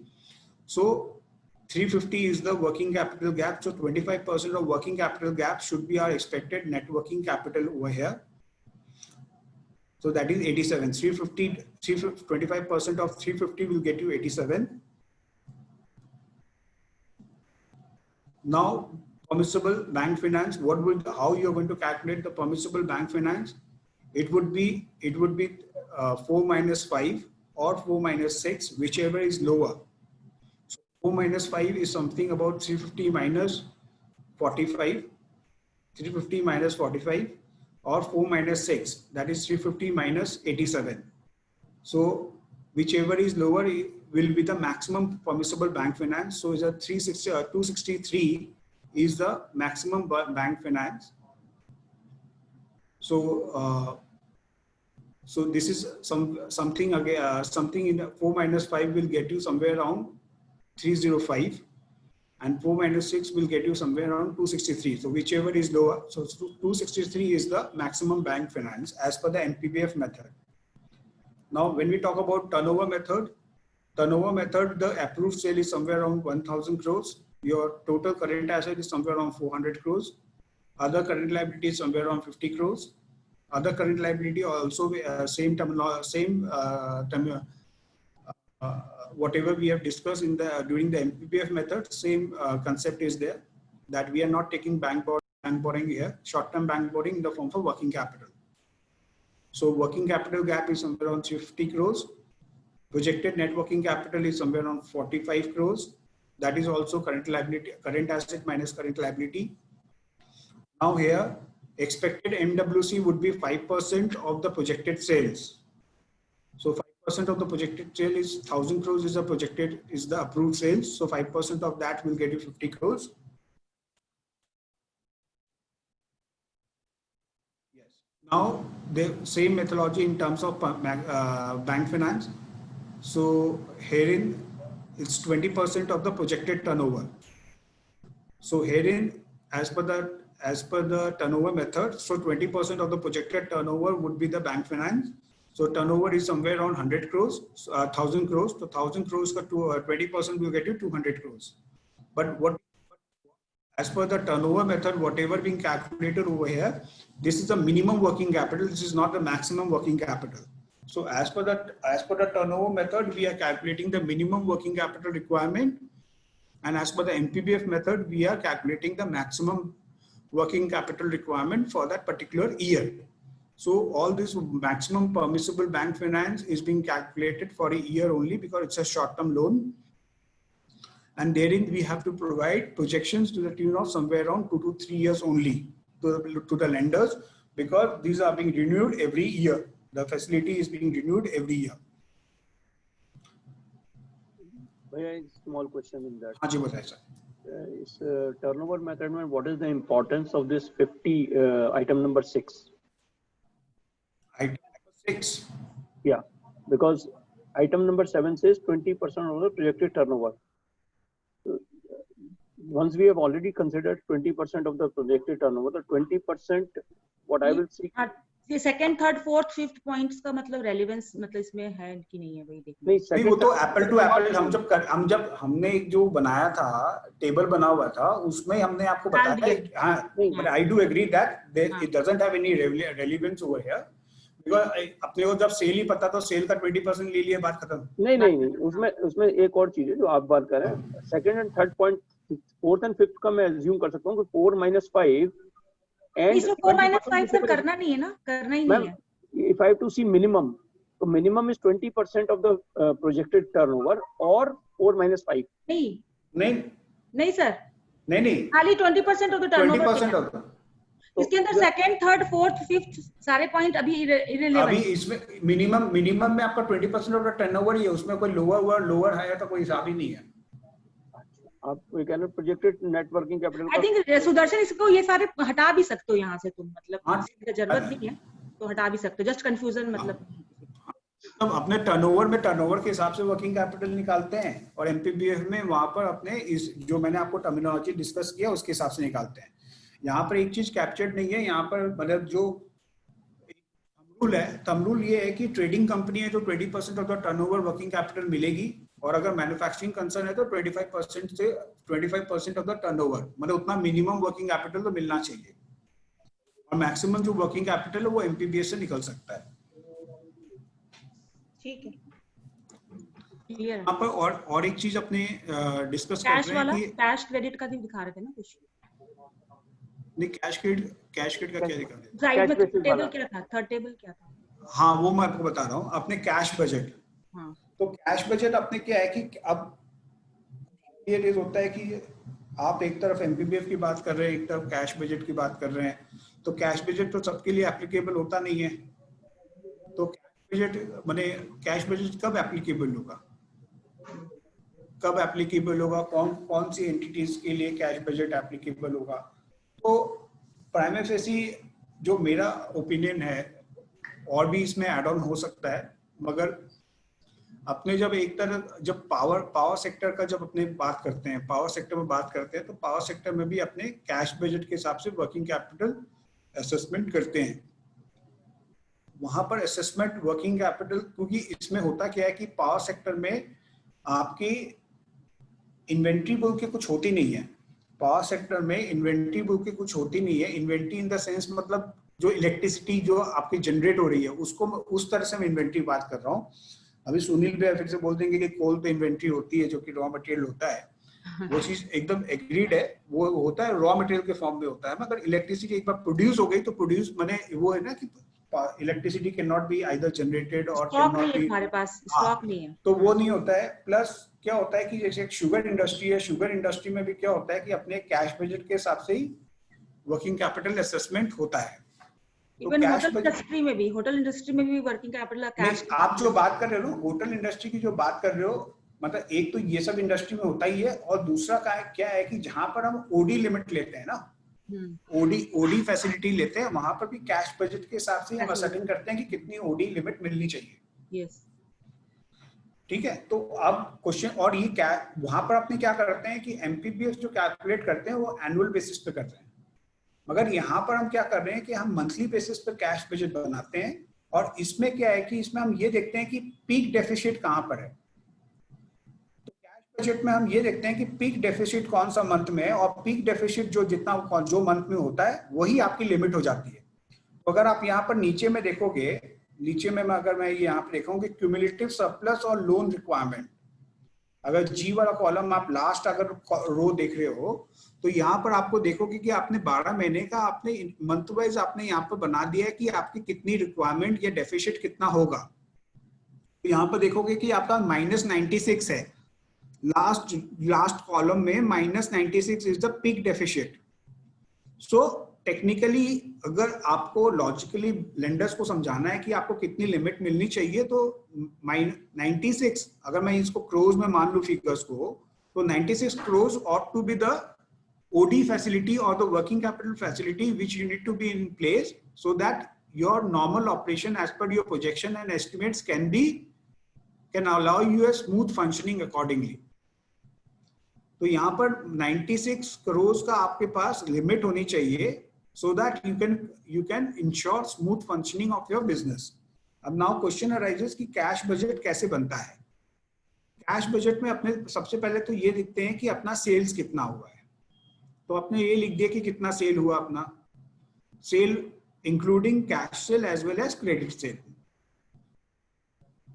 ठीक है, यहाँ पर अपने लिख दिया। बाद में अभी क्या है कि अब अपने बात कर रहे हैं cash flow from operation. Cash flow from operation में जब भी कैश फ्लो अपने बनाते हैं, कैश बजट करते हैं, तो दो पार्ट होता है उसका, receipt and expenses, receipt and payment. तो रिसीप्ट में अपने बोलेंगे कैश सेल्स कितना हुआ, तो मंथ वाइज अपने बोलेंगे कैश सेल इतना अपना हुआ। बाद में अपने बोलेंगे कि कलेक्शन फ्रॉम डेटर्स कितना हुआ अपना, तो ये दोनों प्लस करके अपना आ गया टोटल रिसीप्ट्स।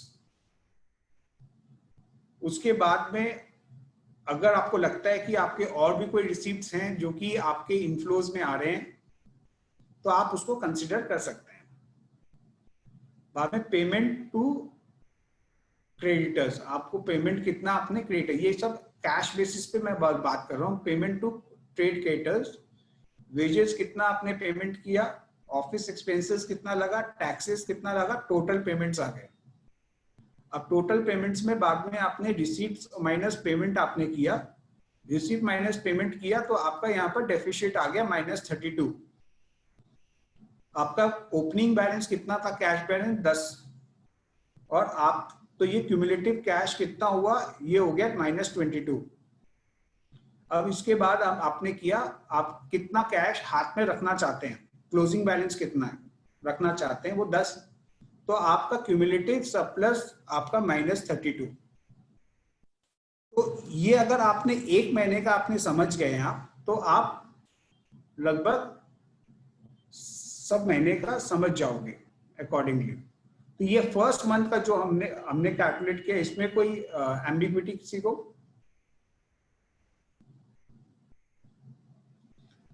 क्योंकि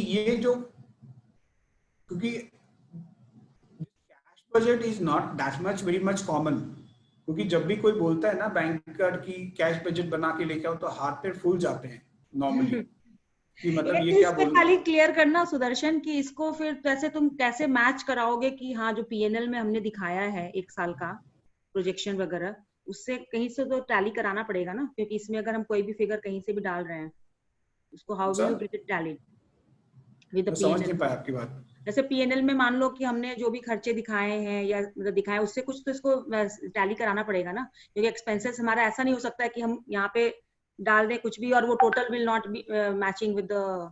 नहीं, यहाँ पर अपने क्या बोल रहे हैं, यहाँ पर अपने बोल रहे हैं ऑपरेटिंग रेवेन्यू एक्सपेंसेस और रेवेन्यू की बात कर रहे हैं ना। हाँ, रेवेन्यू की बात कर रहे हो, whichever expenses are revenue in nature. Revenue की बात कर रहे हैं अपने, तो रेवेन्यू की जब बात कर रहे हैं तो आप किससे टैली कराना चाहते हैं इसको? इसको एक तो आप तुम्हारा मेरे को- देखो क्यूमुलेटिव कैश सरप्लस या जो भी क्यूमुलेटिव वाला जो तुम्हारा लास्ट में जो आ रहा है मार्च वाला, दैट शुड टैली नहीं, विद मार्च के cash। ये वाला चीज आपका वो उससे कैसे टैली होगा? ये कराना पड़ता है लेकिन टैली, इसीलिए दिक्कत होती है हमेशा करने में। प्रोजेक्शन से टैली होना चाहिए ना ये तो हाँ। आपका, किससे टैली होना चाहिए?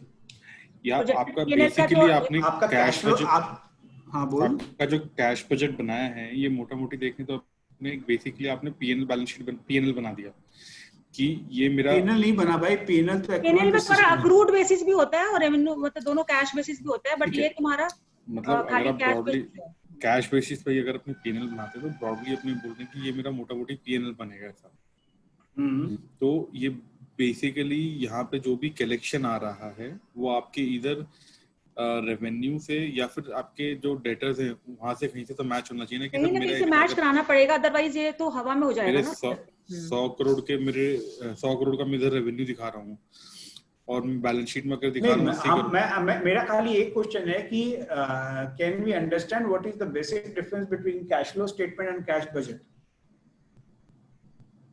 हाँ ये तो समझ में आ ही रहा है कैश कि फ्लो कैश स्टेटमेंट बेसिस और में कैश बजट में क्या डिफरेंस होता है? ये पूरा कैश बेसिस पे तुमने कराया है इसको, एक एक चीज को मेरा खाली एक क्वेश्चन डायरेक्ट है। कैश फ्लो मेथड से किया ये तुमने, डायरेक्ट कैश फ्लो मेथड से किया। भैया मेरा कैश खाली फ्लो एक- स्टेटमेंट में सारी जितनी इवन कैपिटल एक्सपेंडिचर है, all sources of cash are included, whereas when we are taking cash budget for the purpose of working capital, we are only taking the working capital items rather and Operating excluding side. all other items of cash inflow and outflows. For तो example, मतलब cash flow statement जो है that is a broader assessment which Exactly. give you a cash balance as on a particular date as an entity level में, कि उसमें मैंने वहां पर आपको वो नेचर ऑफ एक्टिविटी को आप डिफरेंशिएट नहीं करता, सारी एक्टिविटी से जो भी कैश आया गया वो सारी चीजें वहां पर वो ले लेता है। आप ये कैश समझिए नॉन कैश दोनों। आपका इसमें बेसिकली यूं समझिए कि जो first portion of the cash flow statement है, which is cash from operation, that is being captured in this cash budget. Whereas two other things, which is cash from investing activities and cash from borrowing financing activities, that is not considered in this cash budget. नहीं, क्या financing में तो tax payment भी आ जाता है, tax payment तो ले रहे हैं अपने यहाँ पर। हाँ देखिए ऐसा है कि आप नहीं भैया, यदि एक्चुअली ऑपरेशन में यहाँ भी कैश आ जाता है कि यदि आप पैट से शुरू करते हैं तो पैट लेके के भी चल सकते हैं, क्योंकि कैश भी ऑपरेशन का ही कैश है, टैक्स बट है। इंटरेस्ट पेमेंट वगैरह भी हम लोग ले लेते मतलब हैं। आप ये बोलना चाहते हो कि cash flow from operating activity ought to be equivalent to this? Almost. I will But not actually, say almost yes. मुझे याद है Almost कि yes. फाइनेंसिंग एक्टिविटीज वगैरह दूसरी बात- सारा कुछ लेते थे हम लोग, सारा कुछ लेते थे कैश बजट बनाने के समय। नहीं मतलब इसमें आप वो नहीं ले सकते हो ना रेखा जी, आप कैपिटल वाला परचेज ऑफ फर्नीचर कैपेक्स वेपेक्स नहीं लोगे ना इसमें। मैम मतलब मेरे एक छोटी सी इसमें जो सबमिशन है वो यही है, जो अभी आप कह रहे थे रिकंसिलेशन ऐसा है, जब आपने सेल ले ली मेरी और परचेज ले ली, जब सेल ले ली तो आपने एक्रूअल बेसिस पे सेल ले ली, उसमें से आपको डेटर्स का प्लस माइनस जो भी चेंज होगा वो आपको वहां से बैलेंस शीट से टैली कर जाएगा कि कितना मैंने during the year opening debtors कितना था, सेल कितनी करी, कितनी मैंने मेरे क्लोजिंग डेटर्स कितना है, that is realisation, that will be matching with your receipts. नहीं एक्चुअली इसमें मुझे एक थोड़ा सा डाउट है, क्योंकि cash flow cash budget Sunil भैया प्रॉब्लम क्या पर सुनील भैया इंटरेस्ट की पेमेंट वगैरह भी हमें लेनी पड़ जाती है, इंटरेस्ट पेमेंट बैंकिंग फर्टिनिटी में प्रॉब्लम क्या होता है कि आप एक जगह कैश फ्लो स्टेटमेंट देते हो, एक तरफ कैश बजट देते हो, तो वो आपको क्या बोलता है कि आपका कैश बजट तो कैश फ्लो से मिल ही नहीं रहा है क्लोजिंग। मैं बिल्कुल मान सकता हूँ भैया। एक तो पहली बात यह है कि जो कैश बजट है that is budget is futuristic, whereas cash flow is the actuals. ठीक है, there is a timing difference between two. एक मिनट, आप तो फ्यूचर प्रोजेक्शन का भी कैश फ्लो तो बनाते ही हो। तो वो हम मैच कर सकते हैं, उसमें कोई ऐसा लंबा चौड़ा कोई इशू नहीं है। जब एक बार बनाएंगे तो हम वो भी मैच करके दिखा उसके फिर वो सारे कंपोनेंट लेने पड़ेंगे इसके अंदर, फाइनेंसिंग एक्टिविटीज, इन्वेस्टमेंट एक्टिविटीज सारा ऐड करके फिर सारा देखना पड़ता है कि वो मैच हुआ कि नहीं। मैं यही बोल रहा हूँ कि आप उसके नीचे वाली आइटम्स को मैं कवर कर सकते हैं, लेकिन मेरे को जब वर्किंग कैपिटल के लिए चाहिए, मेरे को जब वर्किंग कैपिटल के लिए चाहिए, मेरे को बजट में चाहिए कि सुदर्शन ये पावर प्रोजेक्ट्स में तो क्या होता है, तो डेफिसिट आता है, वो इंटरेस्ट पेमेंट वगैरह करनी पड़ती है, हमारे पास एक ही रेवेन्यू का सोर्स होता है सेल्स में। मैम एक चीज पावर प्रोजेक्ट की मैं बात कर रही हूँ सर, पावर प्रोजेक्ट्स में तो इंटरेस्ट एक्सपेंस भी लेना पड़ता है, जो कि अभी हमने यहाँ पे शायद नहीं लिया होगा, बट इंटरेस्ट एक्सपेंस भी लेना पड़ता है। मैडम इंटरेस्ट तो इसमें भी पेमेंट करना है आपको, सीसी का इंटरेस्ट नहीं पे करना क्या? इसमें भी लेना पड़ेगा आई थिंक इंटरेस्ट एक्सपेंस। ठीक है, लेकिन सीसी का इंटरेस्ट जो पेमेंट करना होता है वो तो आपका अपने प्रॉफिट में से करना है ना मैम। माय पॉइंट इज तो सेल में तो प्रॉफिट आ ही गया चीज़ ना, सेल में तो प्रॉफिट आ ही गया यहाँ पे। हाँ, दूसरा जो इम्पोर्टेंट चीज इंक्लूडेड है ना इसमें, एक और बहुत इंपॉर्टेंट है कैश बजट के लिए, किसी भी टीम के लिए दो चीजें तो मैं पूरे फोरम को शेयर करना चाहूंगा। दो चीजें बहुत इंपॉर्टेंट है। एक साइक्लिकल इंडस्ट्रीज, जैसे कि मेरा शुगर इंडस्ट्री के लिए जो भैया ने बोला बहुत इंपॉर्टेंट है। शुगर मेरे पास शुगर केन आएगा केवल 3 महीने के लिए अवेलेबल है, तो मेरे को पूरे पीरियड स्टॉक करना पड़ता है, तो मेरे को कैश बजट उस हिसाब से मेरे डिफरेंट होता है। तीसरा पावर सेक्टर का जो मैं आपको एग्जांपल भैया ने दिया वो मैं आपको फिर से देता हूँ कि पावर सेक्टर में नॉर्मली आपका जो बिलिंग साइकिल होता है, आपके पास कलेक्शन होता है over a period of time distribution company में, और जो पेमेंट होता है वो आपका या तो एडवांस में पेमेंट होता है या फिर आपको विद इन द 3 days और 4 days of your close of day month payment करना पड़ता है।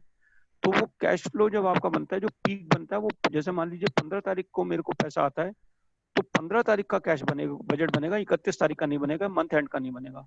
तो कैश फ्लो बजट जब कैश बजट बनाते हैं तो that can also be during the month on a particular date of a month. तो we have to understand from that perspective as well कि कैश बजट से हमको जो बहुत सारे और डिफरेंट फायदे होते हैं। एंड यस, आप जब कह रहे हैं मैडम वो बिलो द लाइन हम सारी रिकंसिलेशन हो सकती है, मतलब once you are actually drawing, जब आप कैश फ्लो स्टेटमेंट से टैली कर सकते हैं करके देनी पड़ती है बैंक में, तभी इसलिए बहुत टाइम लगता है इसको बनाने में। जी। So I hope हाँ जी बताएं सर। अपने कैश बजट में एंड ऑफ द ईयर अपना क्यूमुलेटिव सरप्लस और लोन रिक्वायरमेंट ये पॉजिटिव नहीं होना चाहिए। कौन सा? नहीं, ये end of the year positive ही है, उसको उसने माइनस डेफिसिट करके दिखाया है ना। डेफिसिट अपनी डेफिसिट है, 96 करोड़ की अपने को रिक्वायरमेंट है। हाँ, तो ये 96 करोड़ ड्यूरिंग द ईयर नहीं आना चाहिए क्या? मतलब मेरे हिसाब से आपके ईयर एंड पे तो कैश पॉजिटिव होना चाहिए ना, कि आपको मेरे को ईयर एंड में रिक्वायरमेंट, मतलब मुझे एक साल कभी भी हो सकती है, वो तो कभी भी हो सकती है, कोई भी मंथ में मेरा पीक डेफिसिट आ ही सकता है।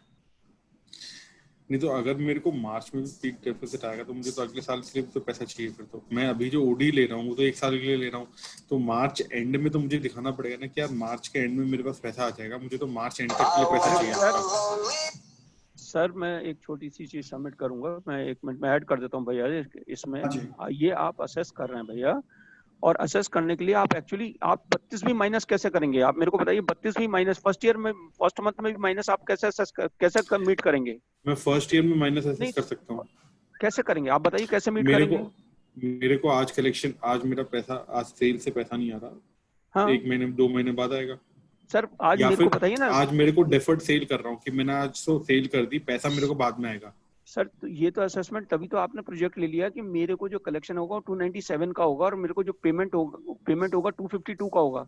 Either what you will do in order to meet, if there is no bank finance, or what you will do, either you will collect more or you will pay less. But cash cannot be negative, man. And any day if there is no CC facility, then cash cannot be negative. नहीं मैं cash negative नहीं, ये cash negative तो requirement बता रहे हैं कि इतनी, तो यही तो मैं बोल रहा हूँ कैश, एग्जैक्टली, तो यही मैं रिक्वायरमेंट बता रहा हूँ, that will be met out of the CC limit.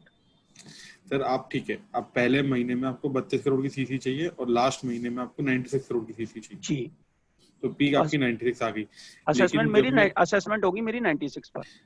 जब मैं आपसे 96 करोड़ की लिमिट मांग रहा हूँ, 1 साल के लिए मांग रहा हूँ, तो ईयर एंड पे तो मेरे को टेक्निकली मेरे को ईयर एंड पे तो आपको 96 मुझे वापस के पे करने हैं ना आपको? नहीं सर, 96 मेरे को आप देंगे तभी मेरा कैश बैलेंस। सर आप मुझे 96 ड्यूरिंग द ईयर दोगे? If you are a bank, आप 96 मुझे ड्यूरिंग द ईयर दोगे? सर अवेलेबल है लिमिट, आप ड्रॉ करेंगे, लिमिट सेट हो जाएगी ना भाई, 96 करोड़ की लिमिट सेट हो जाएगी। 96 करोड़ की लिमिट सेट हो गई मेरी साल भर के लिए, ठीक है, लेकिन साल के एंड में तो मुझे ये दिखाना है ना कि मैं आपको अगले 31 मार्च को मैं आपको 96 वापस पे करने लायक बैठा हूं। कौन बोला? नहीं सर, आप क्या करेंगे? मैं कैश के में कभी होता है क्या ऐसा? सर एक सेकंड, सर फिर मेरी असेसमेंट ही क्या, फिर मेरी रिक्वायरमेंट 1 साल की थोड़ी ना हुई, 1 साल से ज्यादा की रिक्वायरमेंट होगी मेरी। नहीं, 1 मिनट सुन लीजिए, 1 मिनट मालिक, 1 मिनट सुन लीजिए। ऐसा होता है कि आप जनवरी महीने में अपना रिन्यूअल के लिए फिर से प्रपोजल देंगे, फिर 1 साल का कैश बजट देंगे। सर मैं मान रहा हूँ कि 1 साल का ही आप मान रहे हो, रिन्यूअल पे मत जाओ। नहीं सर, रिन्यूअल की नहीं है सर, आप मेरे को सर कैश बजट में हमेशा आपको एक बार पॉजिटिव तो दिखाना ही पड़ेगा कि आप पूरे समय आप ईयर एंड पे तो पॉजिटिव दिखाना ही पड़ेगा। नहीं सर, जरूरत नहीं है। आपका कोई बिजनेस नहीं कर सकता इससे, तो सीसी लिमिट आप एमपीपीएफ में भी नहीं कर सकते फिर तो बिजनेस। एमपीपीएफ में भी सर यही है। नहीं sir, I disagree with you, कभी भी नहीं कैश होगा। बजट में आप ओडी ले रहे हैं तो आपको ईयर एंड में तो आपको ये दिखाना पड़ेगा ना कि ईयर एंड में मैं आपको पैसा दे दूंगा, ड्यूरिंग द ईयर मुझे 96 करोड़ रुपीस चाहिए। भाई 100% कभी पेमेंट नहीं हो सकता। यदि ये है तो सर प्रोजेक्शन तो यही बनाओगे ना कि आप ईयर एंड पे मेरे पास सरप्लस है, मुझे ड्यूरिंग द ईयर चाहिए। चाहे आप फरवरी में 96 का डेफिसिट दिखा दो, लेकिन फरवरी मार्च 31 मार्च को तो आप नहीं दिखा सकते कि मुझे 31 मार्च को भी 96 करोड़ की रिक्वायरमेंट रहेगी तो मुझे अगले साल भी पैसा चाहिए। मतलब नहीं, 31 मार्च को तुम्हारा ये हो सकता है ना अभिषेक, कि 31 मार्च को तुम्हारा जैसे 96 करोड़ का तुम्हारा जो करंट लायबिलिटी में दिख सकता है ओडी लिमिट विड्रॉन। मैम अगर मेरे को 96 करोड़ 31 मार्च की बैलेंस शीट में दिख रहा है, तो मुझे अगले साल भी चाहिए रहेगा पैसा। तो अगले साल में फिर तुम असेसमेंट करोगे तो तुम्हारा 96 जो है वो मेरी एक साल की असेसमेंट नहीं हुई ना, ये तो मेरी 2 साल की असेसमेंट चली जाएगी। असेसमेंट में यही होगा कि स्टार्ट होगा ना, ओपनिंग बैलेंस भी तो स्टार्ट होगा ना। आप मेरे को असेसमेंट तो एक साल के लिए यही करके दो कि मुझे आप एक साल के लिए 96 करोड़ दो, एक साल बाद मैं आपको दे दूंगा। आज 1 अप्रैल को बैठो। नहीं दे दूंगा कोई नहीं बोल रहा है, दे दूंगा कौन बोल रहा है? भैया I think there is a difference of opinion. मैं आपको फिर से कह रहा हूँ, ऐसा यदि if that is the case तो वो बैंक कहेगा कि भाई तुम रेगुलरली ऐसे ही बिजनेस कर लो जिसमें मार्च को खत्म हो जाता है, दिनों में बीच में भी क्यों चाहिए? तुम रेगुलरली ऐसा बिजनेस कर सकते हो जिसमें पेमेंट हो सका है। वो तब है आप टर्म लोन वाली जो बात करते हैं, उस केस में क्या होता है कि जो एसेट मैं जनरेट करता हूँ, क्रिएट करता हूँ, उससे वो अमाउंट जनरेट होता है, वो प्रॉफिट जनरेट होता है जिससे मैं पे करता हूँ। और इसी वजह से वो डीएससीआर वगैरह की कैलकुलेशन जो आप देखते हैं, जो बात हुई थी पीछे हो चुकी है, वो होती है। इस केस में ये मेरा प्रॉफिट जनरेट हो रहा है, बिजनेस बढ़ रहा है, मेरी करंट एसेट भी बढ़ रही है और करंट लायबिलिटीज भी बढ़ रही है। To that extent of gap it is to be funded by bank and it will continue though the assessment is on annual basis. But actually आप सर आज की तारीख में जितनी ट्रेडिंग कंपनी यदि आप देखेंगे, if that is the case, यदि मार्च में सबका जीरो हो जाएगा तो फिर तो कोई कंपनी डिफॉल्ट करेगी नहीं, क्योंकि उसे पता है मार्च में तो पेमेंट हो ही जाएगा। तो working capital is perpetual practically, it is practically a long term finance, it is practically. लेकिन आप प्रोजेक्शन में तो ये दिखाओगे ना कि एंड ऑफ द ईयर मैं आपको पे कर दूंगा। No no no no. अरे भाई तब तो तुम कैशकेड को कैसे कर, कैशकेड का असेसमेंट कैसे करेगा? कोई रिक्वायरमेंट नहीं है, ये कोई रिक्वायरमेंट नहीं है अभिषेक कि तुमको एंड ऑफ द ईयर पे करना है और फिर वापस कभी भी तुम देखो बैलेंस शीट में क्या जीरो। पता नहीं मेरे को जो कंपनी की बैलेंस शीट बजट बनाया था। रेखा जी, इसको बैंक वाला जो टोपी पहना है ये पहन के आ गया। नहीं तुमको देखो बैंक की कोई भी तुम कोई भी बैलेंस शीट उठा लो कंपनी की, तो उसमें तो रहता है ना ओडी लिमिट वगैरह लिया रहता है ना आउटस्टैंडिंग 31 मार्च को। ये तो है नहीं कि वो जीरो हो जाता है। ये इतना कन्विक्शन के साथ बोल रहा है तो मतलब बैंक ने टोपी पहनाया है इसको। यार मेरे को याद है ईरा के लिए काम करते थे तब कैश बजट ऐसे ही बनाते थे। ईरा के लिए सारे के लिए काम करते थे। कैश बजट में यही होता था कि साल के बीच में डेफिसिट दिखाते थे, एंड ऑफ द ईयर आप बताते थे कि मेरे को पैसा नहीं चाहिए। तो तुम्हारा ठीक है, तुम्हारा उसमें चले, बट किसी के अगर साइक्लिकल बिजनेस है उसको मार्च में ही पैसा चाहिए तो क्या करोगे? तुम थोड़ी उसको बोल दोगे कि तुम नवंबर में ले लो, मार्च में जीरो कर दो, नहीं कर सकते ना। वो तो रियल एस्टेट का तुम्हारा चल गया, चलो ठीक है, मार्च का तुमने जीरो कर दिया होगा, but otherwise it is not a mandatory. ठीक है अभिषेक जी, आप मेरी एक छोटी सी रिक्वेस्ट है, आप कोई भी ये थोड़ा जोर से छोटी किसी भी कंपनी का बैलेंस शीट जो आपके वेब पे अवेलेबल है, आप देखिए at any point in time वो कैश बजट से बनाता है नहीं बनाता है, उसका हर समय यदि वो सीसी लिमिट ले रहा है तो वो सीसी लिमिट आउटस्टैंडिंग होगा ही होगा। सर होगा ही, मैं उसमें उसका पर्पस यही है, उसका पर्पस ये नहीं है कि मेरे को कभी पे करना है, तो उसका पर्पस ये है कि जब यदि बाइंडिंग अप होगा तब मैं पे करूंगा, और इसीलिए वो मार्जिन रखा जाता है। जब मेरी बाइंडिंग अप होगी तब पे करूंगा, and that is where the margin is available. Margin है उसके पास 20-25% का जो मार्जिन वो रखता है, इसीलिए। और ये 96 is not available for every time, 96 is the maximum available. जब जिसके टाइम में उसका 62 पॉजिटिव है तब थोड़ी ना वो कुछ बहुत सा ड्रॉ करेगा। सर मेरी अंडरस्टैंडिंग ये हो रही थी कि आप जो असेसमेंट, मतलब may be I might be wrong, मेरी अंडरस्टैंडिंग हो रही थी कि एंड ऑफ द डे आपका जो आप अगर आपको मार्च में पीक रिक्वायरमेंट है जी, ठीक है, तो आप अपना असेसमेंट इस हिसाब से दिखाओ कि एंड ऑफ आप उस एक साल के लिए, वो एक साल का पीरियड आप तब से तब तक का लोगे जब आपका कैश पॉजिटिव आ जाएगा। जैसे अभी आपका यहाँ पे जुलाई में आपका कैश पॉजिटिव आ रहा है, जुलाई अगस्त सितंबर में पॉजिटिव आ रहा है। हाँ, तो असेसमेंट में लास्ट मंथ जुलाई आना चाहिए, मतलब मेरे को ये अंडरस्टैंडिंग लग रही थी। मैं आपके साथ क्योंकि एंड ऑफ द डे तो मैं बैंक को ये बोलूंगा ना कि भाई मैं तेरा पैसा वापस कर दूंगा। एक साल नहीं, बल्कि मैं आपको बता दूं, ये जो जुलाई अगस्त सितंबर का भी जो कैश फ्लो पॉजिटिव आ रहा है, in real life it will never be real life नहीं, मैं तो प्रोजेक्शन सर सबमिट करने के लिए सर प्रोजेक्शन तो आपको रियल लाइफ के साथ बेसिस पे ही प्रोजेक्शन, आप कोई भी आदमी आपसे 3 साल का क्यों पास्ट मांगता है? हम लोग अननेसेसरली का डिबेट कर रहे हैं अभी, एक बार वो चलो आगे बढ़ते हैं। तो आज हमने सीखा कि what would be the how the bank guarantee can be assessed, as well as how LC can be assessment for the requirement of letter of credit can be done, and moreover we have understood that how NPBF can be calculated under NPBF method as well as turnover method, and cash budget, how cash budget can be drafted and why it needs to be drafted. So आज हमने जो भी सीखा उससे just to conclude कि कुछ query जो हमको अभी तक समझ में नहीं आई और हमारे दिमाग में चल रही है, तो we would be happy to get it resolved. So if any member do have any queries, then they do let me understand.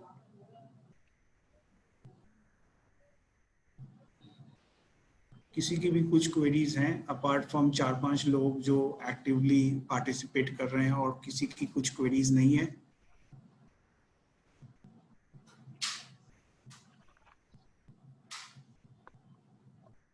अगर किसी की क्वेरी नहीं है तो मेरे को सुधीर भैया को बोलना पड़ेगा कि इस बार मंथ में मेरे को स्टार दे दे कि 4-5 जनों की क्वेरी होती है और किसी की क्वेरी होती नहीं है। सर आपके पास ऐसे ही बहुत सारे स्टार हैं, आपको कहाँ से स्टार चाहिए? ठीक है, हम लोग सेपरेट बात करेंगे इसके बाद। मैं खाली ये पूछ रही थी कि ये तुम्हारा 10 सुदर्शन लिमिट होती है। हाँ जी, एक क्वेश्चन था, ये तुम्हारा असेसमेंट ऑफ वर्किंग कैपिटल में 10, 10.1, 10.1.2 ये कहाँ से उतारा तुमने? कौन सा स्लाइड में 10 point assessment of working capital का 10 था, पॉइंट चैप्टर 10, 10.1.2। मैंने बोला ये कितना इसने कहाँ से उतारा है भाई? अरे मैं जीना आराम हो गया, 4 बजे उठ के पढ़ना शुरू किया था आज। तो कहाँ से निकाला वो तुमने पूरा? वो भी घर में लोड शेडिंग थी, मम्मी बोली कि तुम क्या सीए का एग्जाम दे रहे हो क्या फिर से? मैं बोला क्या करूं मम्मी, नहीं वो तुमने कहीं से निकाला डायरेक्टली तुम्हें कहीं से मिल गया क्या असेसमेंट ऑफ वर्किंग? अरे आपने क्या सुदर्शन चैप्टर 10 हाँ जी आप कुछ अच्छा बोलते हैं तो आपकी टूट के आती है आवाज। तो बच्चों को कहने के लिए कि मैं लालटेन में पढ़े थे, मैं कहता कि लालटेन में पढ़े थे क्या जब लोड शेडिंग थी? तो बच्चों को अगली मतलब थोड़े टाइम बाद क्या पकड़ के देखो, मैं तो लालटेन। अरे भैया नहीं, मैं लालटेन नहीं बोलता हूँ, स्ट्रीट लाइट बोलता हूँ। आजकल बारिश हो रही है मगर स्ट्रीट लाइट के नीचे पड़ा रहा। मैं बोली तुमने ये कहाँ से लिया कैश फ्लो बेस्ड लैंडिंग 10.2, 10.2.1? छोड़िए ना, आप छोड़िए ना, जितनी इज्जत बनी हुई उतनी रहने दीजिए। नहीं हम लोग वो मटेरियल वहीं से कॉपी कर लेंगे। सुदर्शन के सेपरेट इतने स्टार्स तुम्हारे पास पहले ही हैं, इतने स्टार्स पहले ही हैं और कितने स्टार चाहिए तुम्हें?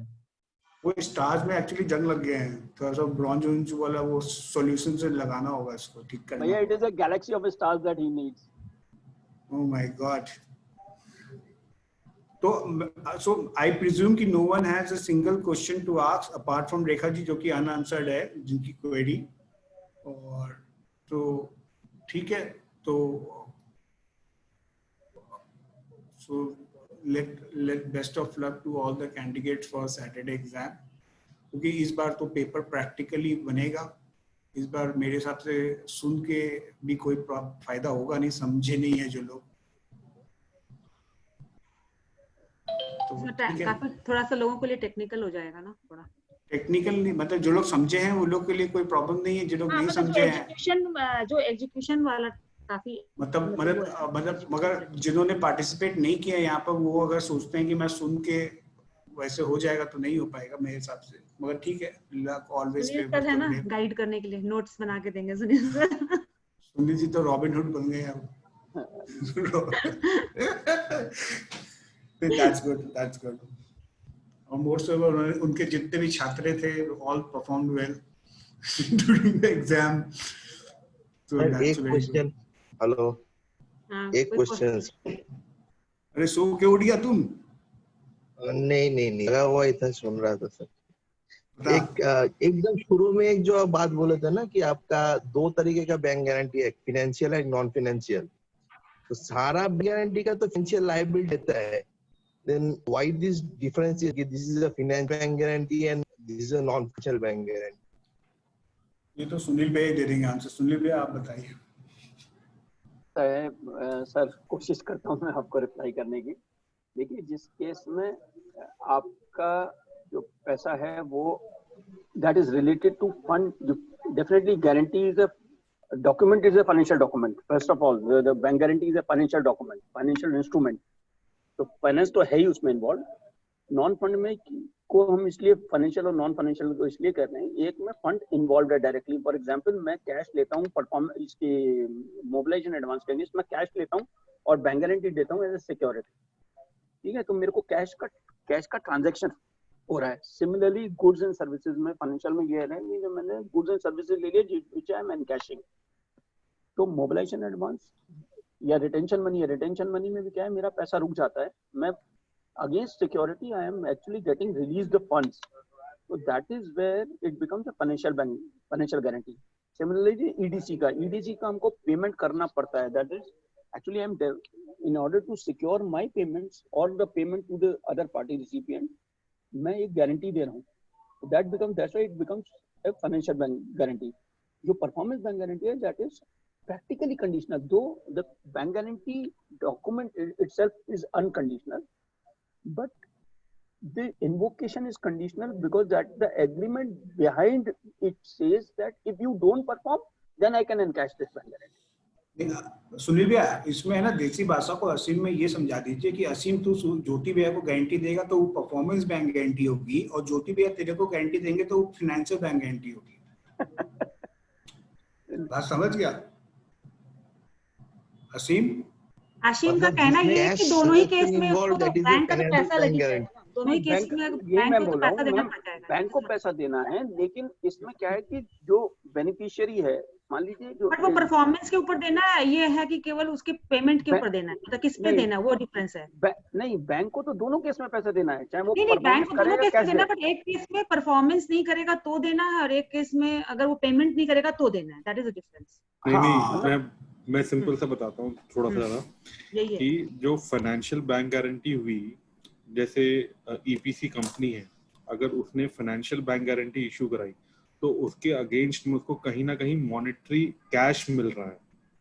मतलब अगर उसने मोबिलाइजेशन एडवांस जो गारंटी है वो फाइनेंशियल गारंटी होती है, क्योंकि वो मोबिलाइजेशन एडवांस की गारंटी लेके एनएचआई को देगा, एनएचआई उसके अगेंस्ट में उसको कैश देगी, इसलिए वो फाइनेंशियल बैंक गारंटी होती है। बिड बॉन्ड गारंटी में क्या है कि वो एनएचआई को गारंटी दे देगा लेकिन उसके अगेंस्ट में उसको कुछ पैसा नहीं मिल रहा, तो इसलिए वो नॉन फाइनेंशियल होती है और मोबिलाइजेशन एडवांस फाइनेंशियल गारंटी होती है। इतने लोग इतनी तरह से समझाएंगे तो असीम का जो पहले समझा हुआ होगा वो भी वो गड़बड़ा जाएगा। असीम समझ में आ गया तुमको? ये और कंफ्यूज करना है? नहीं और कंफ्यूज करना है।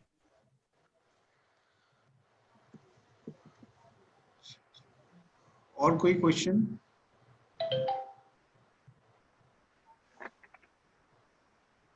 और किसी का क्वेश्चन नहीं है कुछ?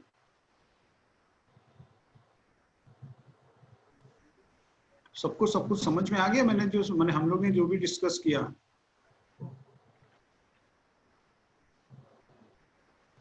ये एक छोटी सी बात बताएं, जरा हम जो दो चीजें आप पर्सनली क्यों ले लिए? नहीं आप मतलब मैं तो ऐसे ही बोल रहा था कि सबको समझ में आ गया, आप पर्सनली ले लिए। नहीं मेरे कोई पर्सनली कोई ऐसा बताओ भैया। पर्सनल नहीं है। अभी हम बात कर रहे थे 20% ऑफ द टर्नओवर, जब हम या 25% of the turnover depending upon the nature of business turnover method में, तो इज इट द नॉर्म? मैंने नॉर्म इन द सेंस मतलब कहीं पर रिटर्न नहीं है, रिटर्न ऑन द वॉल, मैंने ऐसा कुछ नहीं है। मतलब जनरली बैंक का थंब रूल ये होता है, इसलिए मैंने थंब रूल वर्ड यूज किया कि मतलब एक मैंने जो होता है ना कि मतलब देसी भाषा में कि कितना वर्किंग कैपिटल मिल सकता है एक बार बताइएगा ना। तो उसमें मतलब टर्नओवर कितना हो रहा है उसका 20% ट्रेडिंग है तो, और मैन्युफैक्चरिंग है तो 25% मिनिमम उतना तो मिल ही सकता है, और असेसमेंट करके देखना पड़ेगा कि कितना एमपीपीएफ का। ठीक है भैया, तो वो ये चीज है। तो क्वेश्चन कौन कौन बनाएगा वो तो अपने को पता ही है। बिल्कुल बताया हो गया। कौन कौन बना रहा है? एक तो राहुल मलिक जी बना रहे हैं, पवन गुप्ता जी बना रहे हैं, रेखा मैम बना रही हैं, नितिन डालमिया जी बना रहे हैं, पुष्पमिता जी को बोला था लेकिन शायद शी इज नॉट देयर, तो उनके लिए 4 लोगों को बना रहे हैं। मैं ये रिक्वेस्ट करूंगा सब 15-15 क्वेश्चन दें जिससे कि सिलेक्ट करने में इजी हो जाए, और उसके बाद 2-4-5 क्वेश्चन वो अपने भी डाल सकते हैं चेंज करने में। मेरे पास खाली नितिन से हम्बल रिक्वेस्ट है कि नितिन थोड़ा सा टफ क्वेश्चन मत बनाना। ठीक है भैया। तो कुछ क्वेश्चन डुप्लीकेट भी होते हैं तो वो रिमूव भी करने पड़ते हैं, तो इसलिए 12-12, 13-13 क्वेश्चन थोड़ा देंगे तो इजी हो जाएगा भैया को। नितिन समझ गया ना मैं क्या बोला? टफ मत बनाना। जी भैया, ओके ठीक है। तो ठीक है, वोट ऑफ थैंक्स कौन देगा? आप देंगे? सुनील भैया? रेखा मैम, रेखा मैम इतना अच्छा सेशन लिया, वोट ऑफ थैंक्स दीजिए। हाँ, बहुत अच्छा सेशन लिया, वेल एक्सप्लेन, बहुत अच्छे से सुदर्शन ने समझाया असेसमेंट का, और एक एक पॉइंट क्लियर हो गया है। बहुत इतना अच्छे से समझाया कि सब लोग कंफ्यूज हो गए। ये कंफ्यूज कुछ नहीं, वो कैश बजट मेथड थोड़ा सा कंफ्यूजिंग है ही, तो थोड़ा वो चलेगा। नहीं ठीक है मैम, इसमें सबसे इम्पोर्टेंट बात ये है कि वोट ऑफ थैंक्स भी कहा है भाई 2, नहीं तो मैं कैसे बंद करूंगा। क्या बोल रहे हैं? वोट ऑफ थैंक्स ये बोल रहे कि वोट ऑफ थैंक्स मांग के ले रहे हैं। हाँ, तो मान के तेरा क्या करे कोई, अब कंक्लूड करो भाई, क्लास को कंक्लूड करो, थैंक्स बताओ। हाँ, अपने अपने काम पे लगो सब। And one more request that I will make on behalf of people, see, we have to be very serious in exam, during the exams. थोड़ा सा seriously लें उसको. It is always important, but a lot of effort is going on, और बहुत time devote किया जाता है by all the people, including the participants. काफी लोग कम हो गए हैं सर, अभी सिर्फ 27 लोग ही बचे। कोई बात नहीं मैम, जो हैं उन्हीं के लिए सही, जो मिस कर रहा है वो मिस कर रहा है, उसको कोई बात नहीं है। तो पॉइंट ये है कि एग्जाम थोड़ा सीरियसली दिया जाए तो बेटर है। ठीक है, चलो, thank you members, thank you ma'am, thank you.